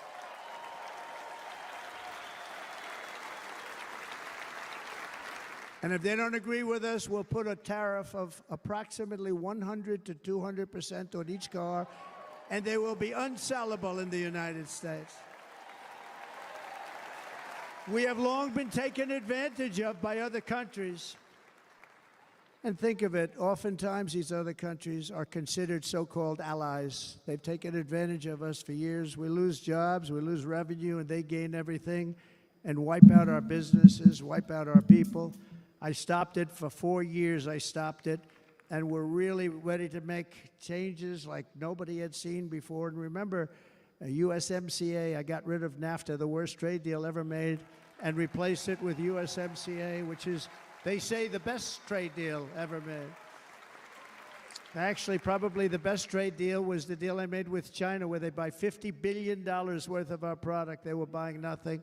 They buy $50 billion worth. They had to.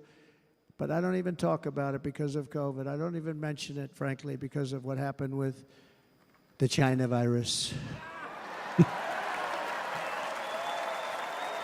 Oh, boy. We will not let That'll get the media talking, too, now. Jobs and plunder of course. Our nation. They come and do that. They plunder our nation. The way they will sell their product in America is to build it in America. Very simple. Build it in America and only in America.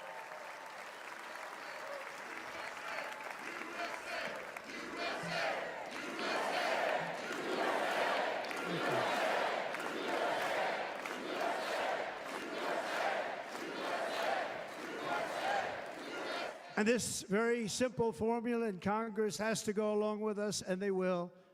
This very simple formula will create massive numbers of jobs. We will take over the auto industry again, and many, many hundreds of thousands of jobs. No, he's trying to be contrite and keep his humbleness. In Mexico, but about 68% of our auto industry manufacturing jobs. Of course, the personality peeks through.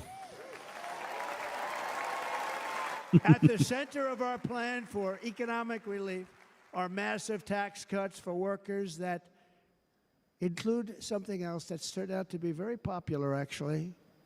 Here it's very popular in this building and all those hotels that I saw that are so nice. I'm staying in a nice one. It's called no tax on tips. No tax on tips. Oh, No tax on tips. wow. That's a big step right there. I got that by having dinner recently in Nevada, where we're leading by about 14 points. Hello. I'll see you there very soon, everybody. And we're having dinner at a beautiful restaurant in the Trump building on the Strip, and it's a great building, and the waitress comes over. How's everything going? A really nice person. How's everything? Oh, sir, it's so tough. The government's after me all the time on tips, tips, tips. I said, well, they give you cash. Would they be able to find him? She said, actually, and I didn't know this, she said, very little cash is given. It's all put right on the check. And they come in and they take so much of our money, it's just ridiculous, and they don't believe anything we say. And they've just hired, as you know, 88,000 agents to go after him even more. And I said, this shows the level of my, most people go out, they hire consultants, they pay millions of dollars. But I said to her, let me just ask you a question. Would you be happy if you had no tax on tips? She said, what a great idea. I got my information from a very smart waitress. That's better than spending millions of dollars. And everybody... That would be a big thing. Waitresses and caddies and drivers and everybody's Because a lot of large group of people that are being really hurt badly. They make money, let them keep their money. A lot of tips are assumed. The government will Medicare. Democrats are going to destroy actually Social charge you Security more taxes than the Medicare tips you because actually all of got. these people, by the millions they're coming in, they're going to be on Social Security and Medicare and other things, and you're not able to afford it. They are destroying your Social Security. Yeah, Medicare. probably. Under my plan, incomes Probably will got skyrocket, plans for some of inflation will those vanish IRS completely, agents. Jobs will come roaring back, and the middle class will prosper like never, ever before, and we're going to do it very rapidly.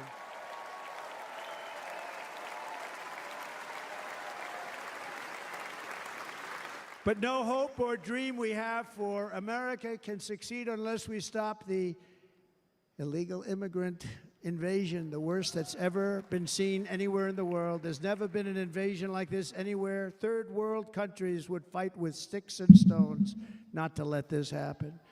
The invasion at our southern border, we will stop it, and we will stop it quickly. You heard Tom Homan yesterday. Interesting Tom analogy. Homan, put him in charge and just sit back and watch.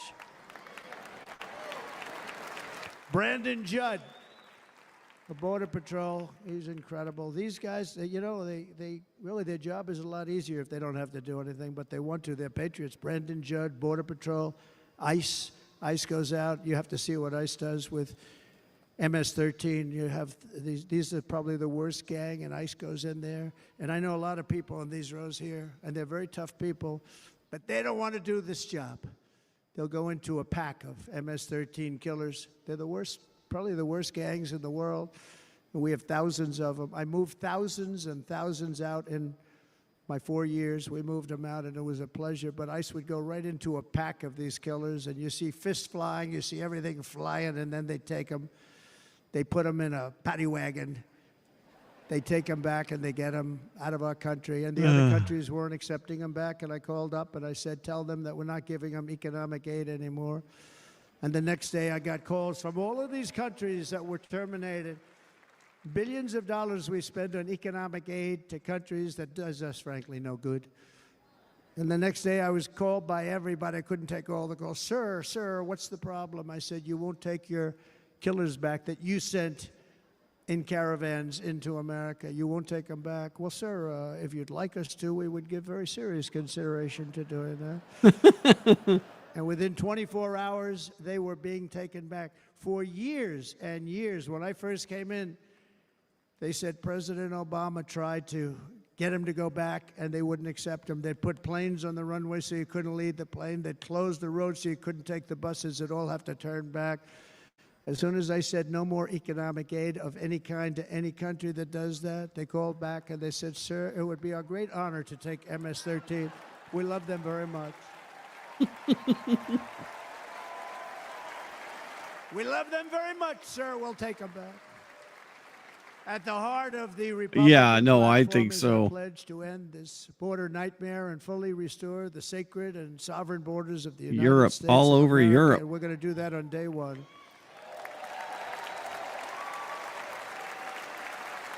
All over Europe. That means two things on day one, right? Drill, baby, drill, and close our borders. Yeah, look up what happened in Leeds, UK tonight. That was insane. And by the way, and I think everybody as a Republican, as a patriot in this room, and most Democrats, we want people to come into our country, but they have to come into our country legally. Legally. Less than 4 years ago, I handed this administration the strongest border in American history. But you can see on the chart that saved my life, that was the chart that saved my life. I said, look it, I'm so proud of it. I think it's one of the greatest, it was done by the Border Patrol, one of the greatest charts I've ever seen. It showed Yes, everything just exactly. like that. You know the chart. Oh, there it is. That's pretty good. Wow. Yeah, that was crazy. Last time I put up that chart, I never really got to look at it. But without that chart, I would not be here today. That's a very true statement. Never got to look at it.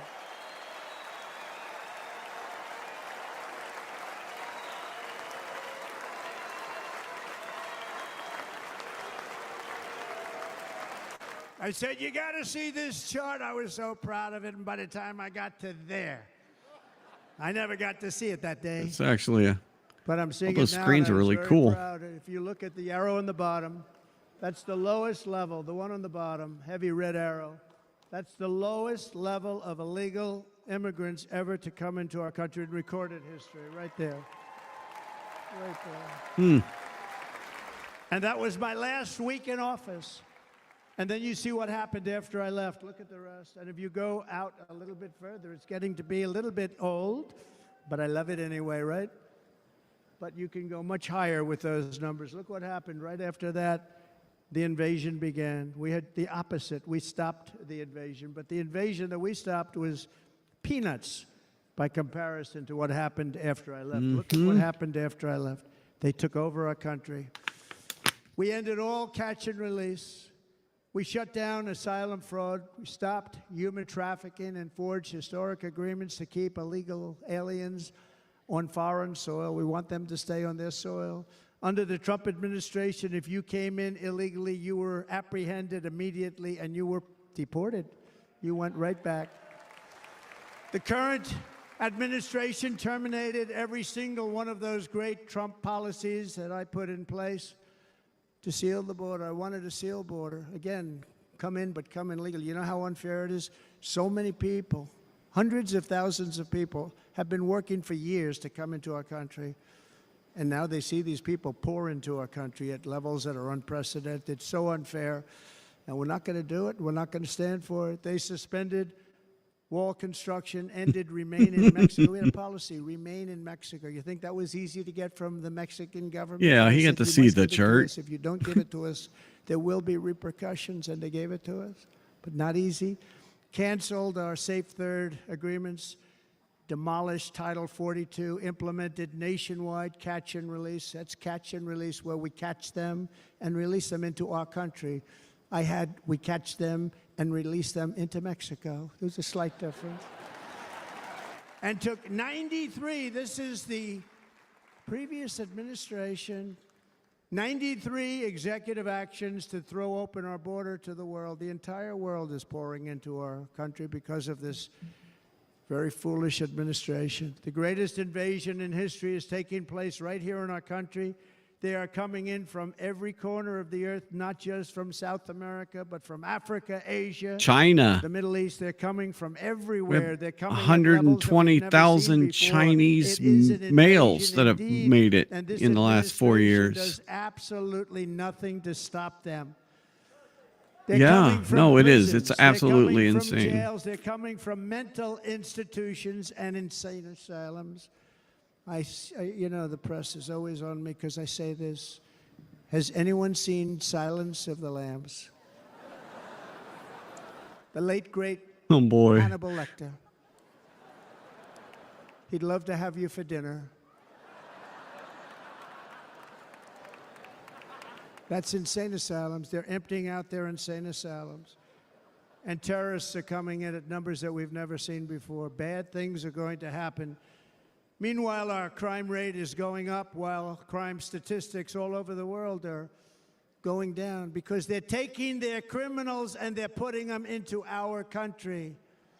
A certain country, and I happen to like the president of that country very much, but he's been getting great publicity because he's a wonderful shepherd of the country. He says how well the country's doing because their crime rate is down. And he said he's training all of these rough people. They're rough, rough, rough.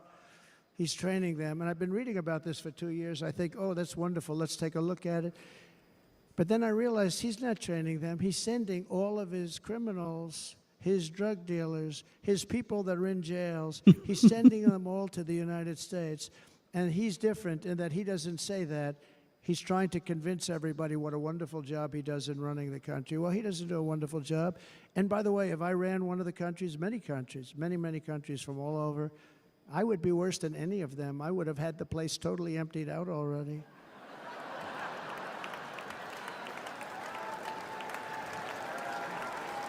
But we become a dumping ground for the rest of the world, which is laughing at us. They think we're stupid.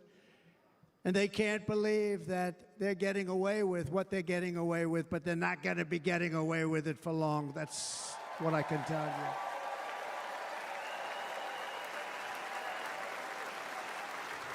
you. In Venezuela, Caracas, high crime.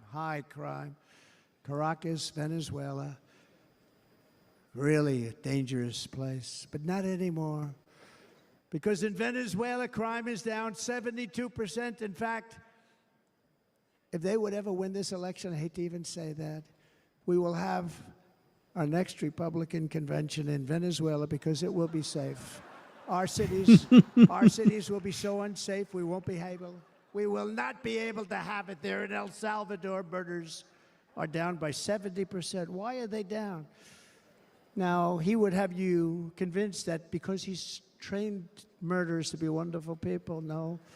They're down because they're sending their murderers to the United States of America. This is going to be very bad. And bad things are going to happen, and you're seeing it happen all the time. That's why, to keep our families safe, the Republican platform promises to launch the largest deportation operation in the history of our country. Even larger than that of President Dwight D. Eisenhower from many years ago. You know, he was a moderate, but he believed very strongly in borders. He had the largest deportation operation we've ever had. Just recently, I spoke to the grieving mother of Jocelyn Nungary, a wonderful woman, a precious 12-year-old girl from Houston who last month was tied up, assaulted, and strangled to death after walking to the convenience store just a block away from her house. Her body was dumped near the side of the road in a shallow creek, found by some onlookers who couldn't believe what they had witnessed. Charged with Jocelyn's heinous murder are 2 illegal aliens from Venezuela who came across our border, were in custody, and were then released into the country by this horrible, horrible administration that we have right now. I also met recently with the heartbroken mother and sister of Rachel Morin. Rachel was a 37-year-old mom of 5 beautiful children who was brutally raped and murdered while out on a run. She wanted to keep herself in good shape. It was very important to her. She was murdered. The monster responsible first killed another woman in El Salvador before he was led into America by the White House. This White House let them in. He then attacked a 9-year-old girl and her mother in a home invasion in Los Angeles before murdering Rachel in Maryland. Traveled all throughout the country, doing tremendous damage. Rachel's mother will never be the same. I spent time with her. She will never be the same. I've also met with the wonderful family of Lakin Riley, the brilliant 22-year-old nursing student. She was so proud of being first in her class, who was out for a jog on the campus of the University of Georgia when she was assaulted, beaten, and horrifically killed. Yet another American life was stolen by a criminal alien set free by this administration. And these were incredible people we're talking about. These were incredible people who died. Tonight, America, this is my vow. I will not let these killers and criminals into our country.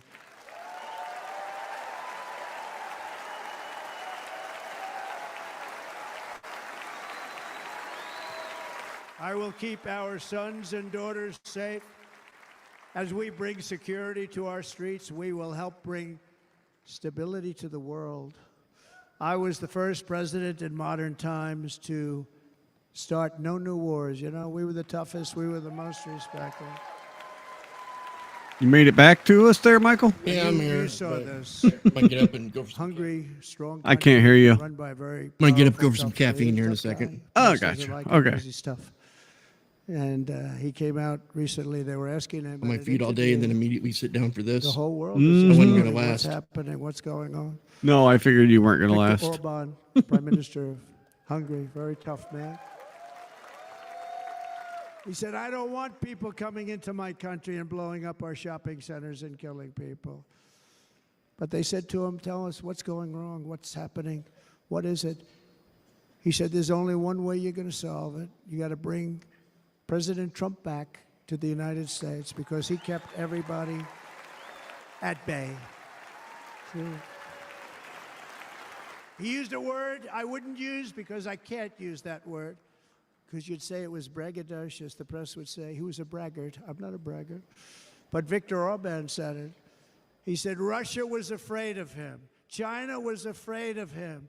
Will you grab me another Everybody was water when you afraid go? of him. Yeah. Nothing was going to happen. The whole world was at peace. And now the world is blowing up around us. All of these things that you read about were not going to happen. Under President Bush, Russia invaded Georgia. Under President Obama, Russia took Crimea.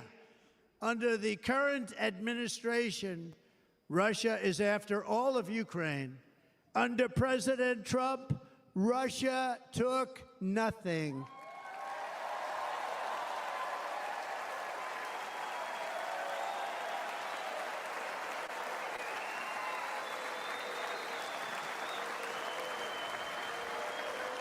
We defeated 100% of ISIS in Syria and Iraq, something that was said to take 5 years, sir. It'll take 5 years, sir. We did it in a matter of a couple of months. We have a great military. Our military is not woke. It's just some of the fools on top that are woke.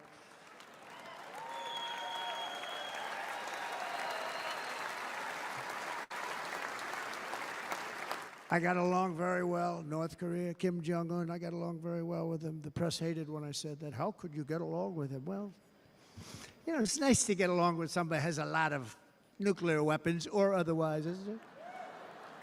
See, in the old days, they'd say, that's a wonderful thing. Now they say, how could you possibly do that?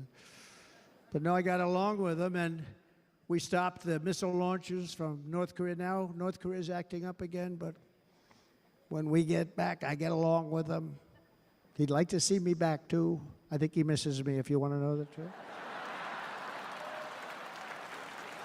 Our opponents inherited a world at peace and turned it into a planet of war. We're in a planet of war. Look at that attack on Israel. Look at what's happening with Ukraine. The cities are just bombed out. How can people live like that where buildings, massive buildings, are falling to the ground? It began to unravel with the disastrous withdrawal from Afghanistan, the worst humiliation in the history of our country. We have never had a humiliation like that. 13 heroic U.S. service members were tragically and needlessly killed. 45 others were horrifically wounded. Nobody ever talks about them. No arms, no legs, face explosions, horrifically wounded. And by the way, we have a man in this room who's running for the U.S. Senate, from a great state, Nevada, named Sam Brown, who paid the ultimate price. Thank you, Sam. Thank you, Sam. Thank you. He paid the biggest price probably ever paid by anybody that is running for office, and I think he's going to do great. He's running against a person that is not good, not respected, a total lightweight. But Sam, I think, paid, really, we were talking about it with some of the senators that are working so hard for Sam, but he paid the biggest price of any senator ever to run for the Senate. I don't think anybody's ever what he did. He was a real hero, a really great person, and he's running, and I hope that everybody gets out and votes for Sam Brown.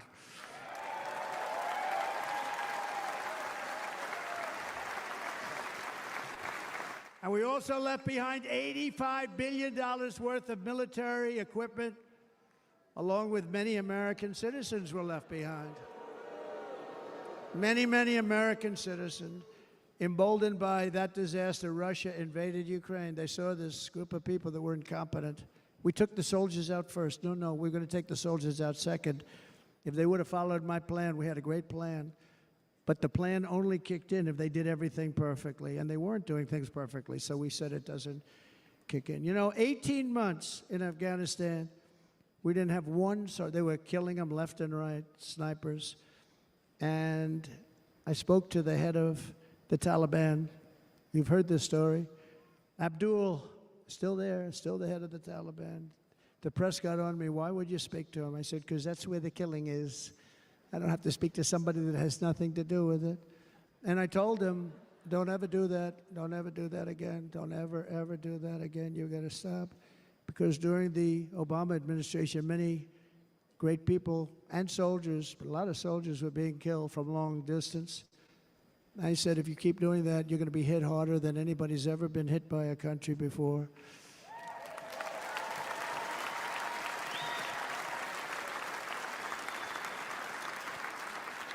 And he said, I understand, Your Excellency. He called me Your Excellency.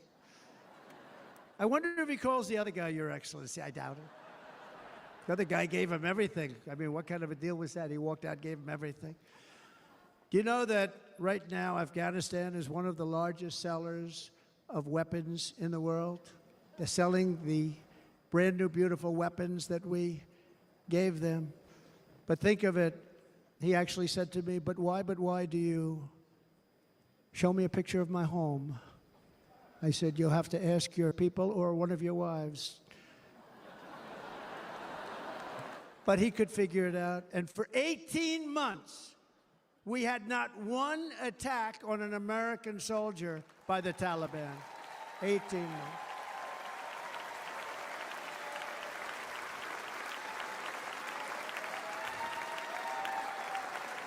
And then we had that horrible day where soldiers were killed. I was not there because of a ridiculous election.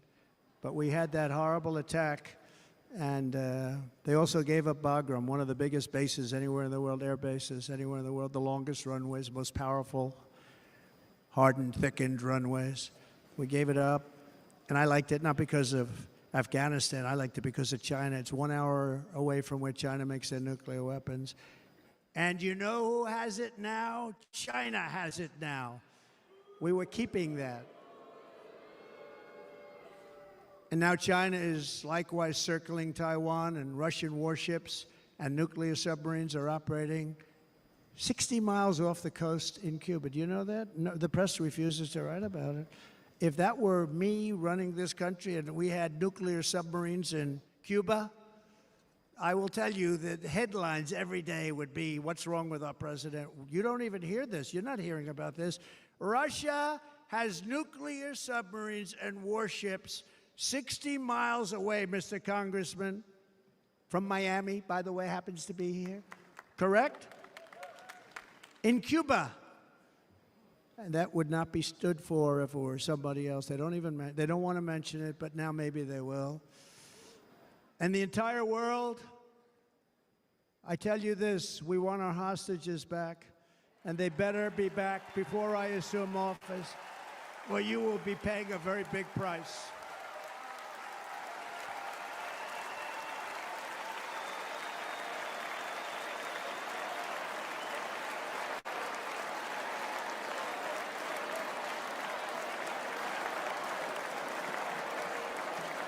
With our victory in November, the years of war, weakness, and chaos will be over. I don't have wars. I had no wars other than ISIS, which I defeated, but that was a war that was started. We had no wars. I could stop wars with a telephone call. I could stop wars with just a telephone call. If properly stated, it would never start. We will replenish our military and build an Iron Dome missile defense system to ensure that no enemy can strike our homeland. And this great Iron Dome will be built entirely in the USA. We're going to build it in the USA. And Wisconsin, just like I gave you that massive ship contract, and you're doing a very nice job, Governor, right? Thank you, Governor. And they're doing a great job. In fact, I had a little design change, and we gave them a tremendous for essentially what we used to call destroyers. These are now the most beautiful. They look like yachts. I said, we have to take the bow, and we have to make it a little nicer and a little point at the top instead of a flat nose. And the people at the shipyard said, this guy sort of knows what he's doing. We have the most beautiful ships, right, Governor? And everybody sitting over there. And it was a big contract that everybody wanted. I gave it to Wisconsin, but we're going to have a lot of that built right here in the state of Wisconsin and all other states. Israel has an Iron Dome. They have a missile defense system. 342 missiles were shot into Israel, and only one got through a little bit. It was badly wounded. It fell to the ground, but most of them are. And Ronald Reagan wanted this many years ago, but we really didn't have the technology many years ago. Remember, they called it Starship, spaceship, anything to mock him. But he was a very good president, very, very good. But now we have unbelievable technology. On the wind down, yeah. And why should other countries on the wind have down? this and we don't? No, we're going to build an Iron Dome over our country, and we're going to be sure that nothing can come and harm our people. And again, from an economic development standpoint, we're going to make it all right here. No more sending it out to other countries in order to help. It's America first. America first. We will unleash the power of American innovation. And as we do, we will soon be on the verge of finding the cures to cancer, Alzheimer's disease, and many other diseases. We're going to get to the bottom of it. You remember this gentleman that I don't want to mention other than one time I had to, because when you say the 10 worst, I had to do it. I didn't want anybody to be confused. But this man said, we're going to find a cure to cancer. Nothing happened. We're going to get to the cure for cancer and Alzheimer's and so many other things. We're so close to doing something great. But we need a leader that will let it be done. We will not have men playing in women's sports. That will end immediately.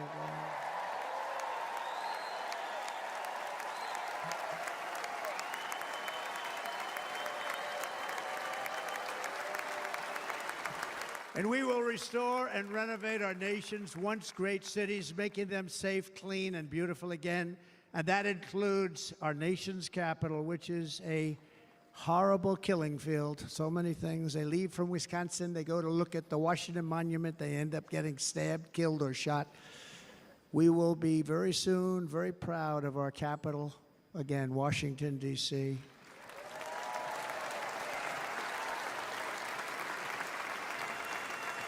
America is on the cusp of a new golden age, but we will have the courage to seize it. We're going to take it. We're going to make it a current. We're going to bring this into a golden age like never seen before. Remember this, China wants to do it. Japan wants to do it. All of these countries want to do it. We have to produce massive amounts of energy if we're going to produce the new. If you look at some of the things that have been done and some of the things that we're going to do, but AI needs literally twice the electricity that's available now in our country. Can you imagine? But instead, we're spending places where they recharge electric cars. They built 8 chargers at a certain location toward the Midwest. 8 chargers for $9 billion. Think of them as a tank for filling up your gas. Think of it. They spent $9 billion on 8 chargers, 3 of which didn't work. And if you were going to do this all over our country, this crazy electric mandate, if you're going to do this all, and by the way, I'm all for electric. They have their application. But if somebody wants to buy a gas-powered car, gasoline-powered car, or a hybrid, they're going to be able to do it. And we're going to make that change on day 1.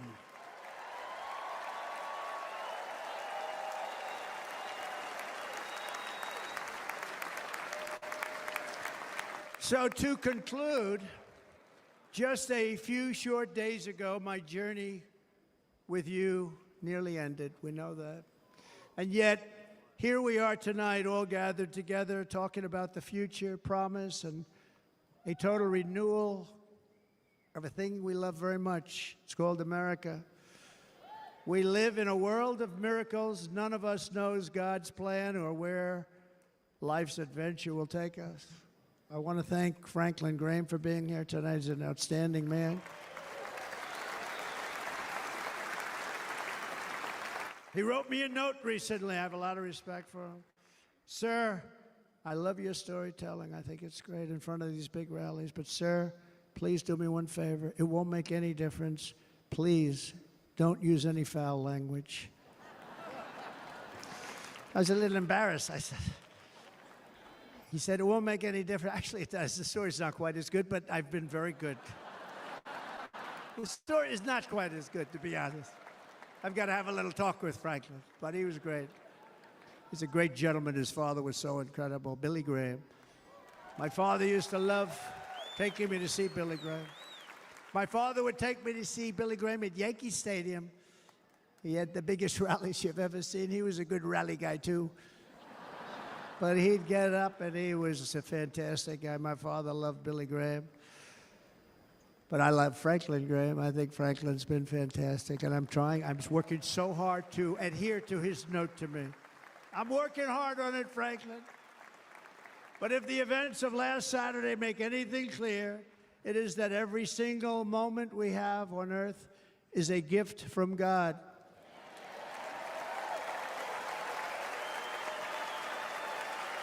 We have to make the most of every day for the people and for the country that we love. The attacker in Pennsylvania wanted to stop our movement, but the truth is the movement has never been about me. It has always been about you. It's your movement. It's the biggest movement in the history of our country by far. Can't be stopped. I don't know, the Revolutionary War was pretty big. It can't be stopped. For the country. It's always been about the hardworking, patriotic citizens of America. For too long, our nation has settled for too little. We settled for too little. We've given everything to other nations, to other people. You have been told to lower your expectations and to accept less for your families. I am here tonight with the opposite message. Your expectations are not big enough. They're not big enough. It is time to start expecting and demanding the best leadership in the world, leadership that is bold, dynamic, relentless, and fearless. We can do that. We are Americans. Ambition is our heritage. Greatness is our birthright. But as long as our energies are spent fighting each other, our destiny will remain out of reach, and that's not acceptable. We must instead take that energy and use it to realize our country's true potential and write our own thrilling chapter of the American story. We can do it together. We will unite. We are going to come together, and success will bring us together.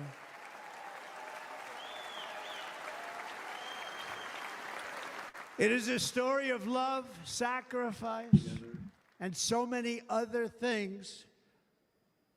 And remember the word devotion. It's unmatched. I'm not hearing you. Devotion.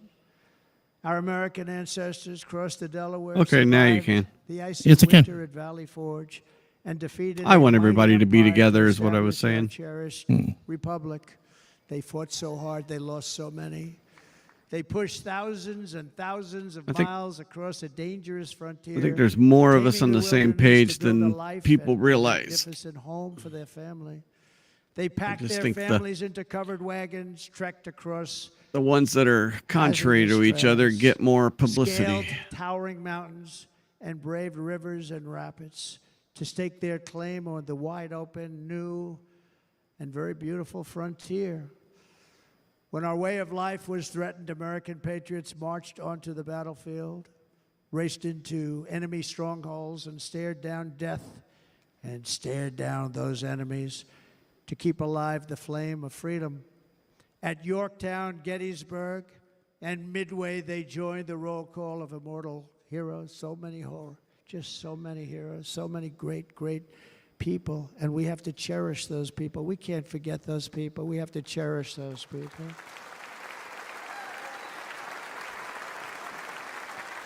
And building monuments to those great people is a good thing, not a bad thing. They saved our country. No challenge was too much. No hardship was too great. No enemy was too fierce. Together, these patriots soldiered on and endured, and they prevailed because they had faith in each other, faith in their country, and above all, they had faith in their God.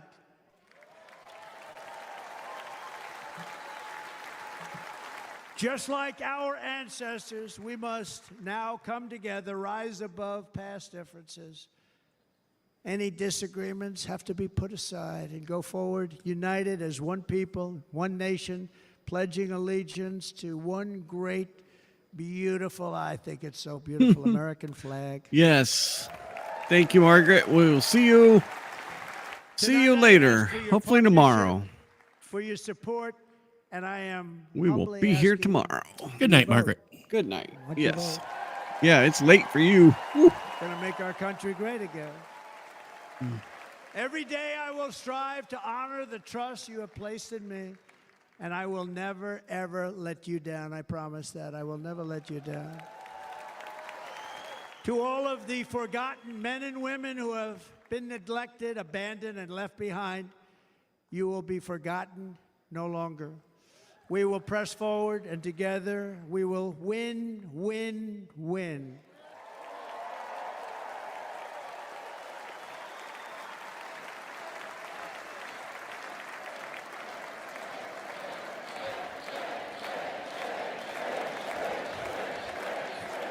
Win, win, win, win, win, win. Nothing will sway us, nothing will slow us, and no one will ever stop us. No matter what dangers come our way, no matter what obstacles lie in our path, we will keep striving toward our shared and glorious destiny, and we will not fail. We will not fail. Together, we will save this country, we will restore the republic, and we will usher in the rich and wonderful tomorrows that our people so truly deserve.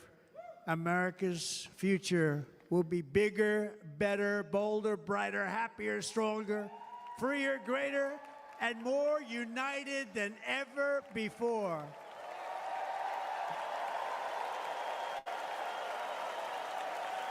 That last one will be toughest. Mm-hmm. Yep. And quite simply put, we will very quickly make America great again. There it is. Thank you very much. Thank you very much, Wisconsin. God bless you. God bless you, Wisconsin, and God bless the United States of America, our great country. Thank you very much, everybody. Thank you. All right. There it is. Choppy video and all.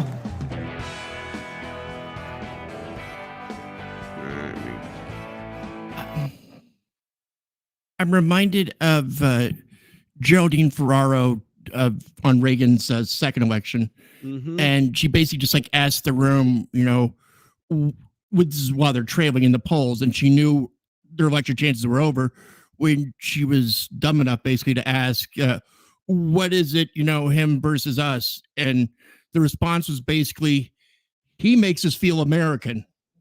No, that makes total sense. I have just one thing to show you guys here. I got a couple things, but this one, Michael, can you explain what this is? That is a very poor design for a bathroom sink. It is wasn't my choice. It came with the building. It's actually one of the worst sinks that I have ever seen. If you see, I mean, you could potentially bend this out, not back out, but bend this out so the actual stream is more over the middle of the bowl. I suspect the faucet wasn't actually paired with the basin. It's like they bought the sink and then we gotta buy a fountain for it. Right. I gotcha. As they're not paired nicely. No, that and is, if we had that is one of the worst sinks in the history of sinkage. Just saying. Yeah. Yeah. Just saying. No. It every time you go to wash your hands with that sink, you get water counter. Freaking everywhere. It's just the water goes everywhere. Oh my goodness.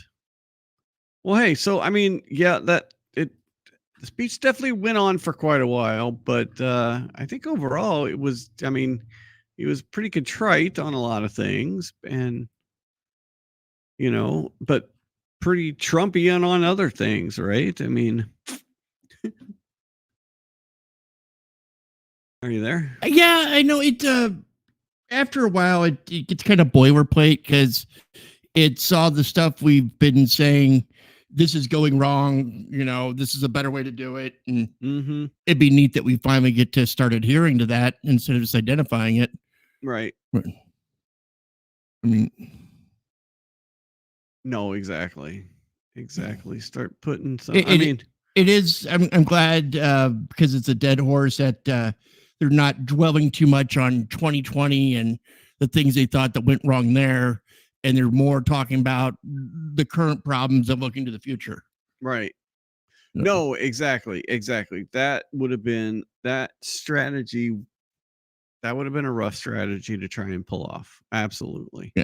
Trying to go back and he's talked about it a little bit, right? It's come up in the camp or the campaign here and during the convention here. It has come up a little bit that they want to fix what happened, and we got balloons. Yeah, we do have balloons coming down. There's everyone loves balloons. People love the balloon drop. As we can see it all nice and I probably if I would have restarted the entire stream, I probably could have gotten rid of that thing. I'm hoping it's not here tomorrow. Yeah, the slideshow looking video. So hopefully tomorrow we're not dealing with this. I don't know if I'm trying to figure out if weird car video is like that or not. I don't know. I'm watching. No, it doesn't. I don't know. And for those of you looking behind me, you'll see my latest art piece. I call it Carmine on Carmine. It, in a fine art gallery, it could go for $50, $60, mostly for the frame you'd have to buy with it, sold separately. Right. And, but it's yours. It's for sale. It's Rethink Home. And that'd be awesome. Carmine on Carmine, a little Carmine on Carmine action there. Yeah.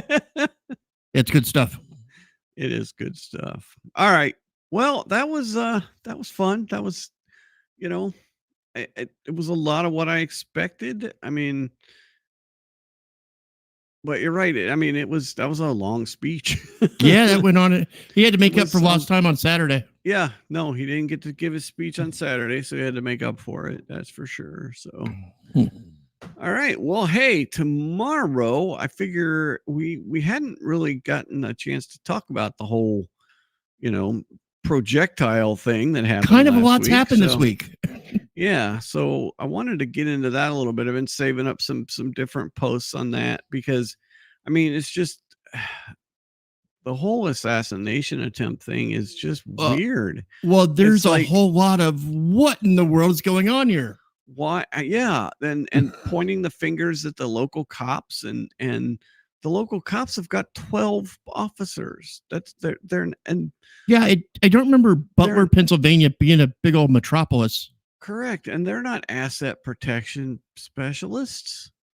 They're police officers. So we'll get into a bit of that tomorrow. And then we got the video I did last night. So we'll show that. He has a lesser detail than he had when he was president. Mm-hmm. Because it's not the same thing, but no, exactly. And we got our video from last night. We got some new filings in the Karen Reed case just keeps on trucking along. We got new filings. We got new things from jurors that are they're afraid of their safety. So we'll take a look at all that. So we got a lot to talk about tomorrow. So, and hopefully we can do it without the video being jumpy. Can you tell I'm a little bummed about the video being jumpy? Yeah, it's a downer. Yeah, but we'll get it. We'll get it. No, Patty, it's hard to not, and what makes me angry is they don't even want to recognize it. They want to just say, it's a conspiracy theory. Look over here. None of us are protection professionals, and we know you don't leave a roof uncovered 160 yards away from your target, right? I mean, that's obvious. And they treat it like, you're just not supposed to even ask the questions. You're not supposed to ask the questions. You're supposed to be just, so yeah, it does. It feels like that. It feels like they took their shot and they missed. They absolutely took their shot. They figured here we go. And now they have to increase the protection all around him, right? So there's not going to be a gun that gets within 500 yards of him, 1,000 yards of him now, right? Because his protection will be increased. But they took their shot and they missed. I don't know. Secret Service has a lot of pride talking about like only one loss. Yeah. I can't imagine they want to surrender a second one, even for no. But I mean, a lot of those, what we're hearing too, is a lot of those folks weren't even Secret Service people. So I don't know. Yeah, it's a little weird. It is weird. So okay, we are out of here. Going to go home, get some food, and dinner at Rob's. Yeah, hey, let's go. All right, we'll be back tomorrow night. So all right, thanks for hanging out. Patty and Margaret, Kat, thank you for the conversation. And all right, we will catch you tomorrow.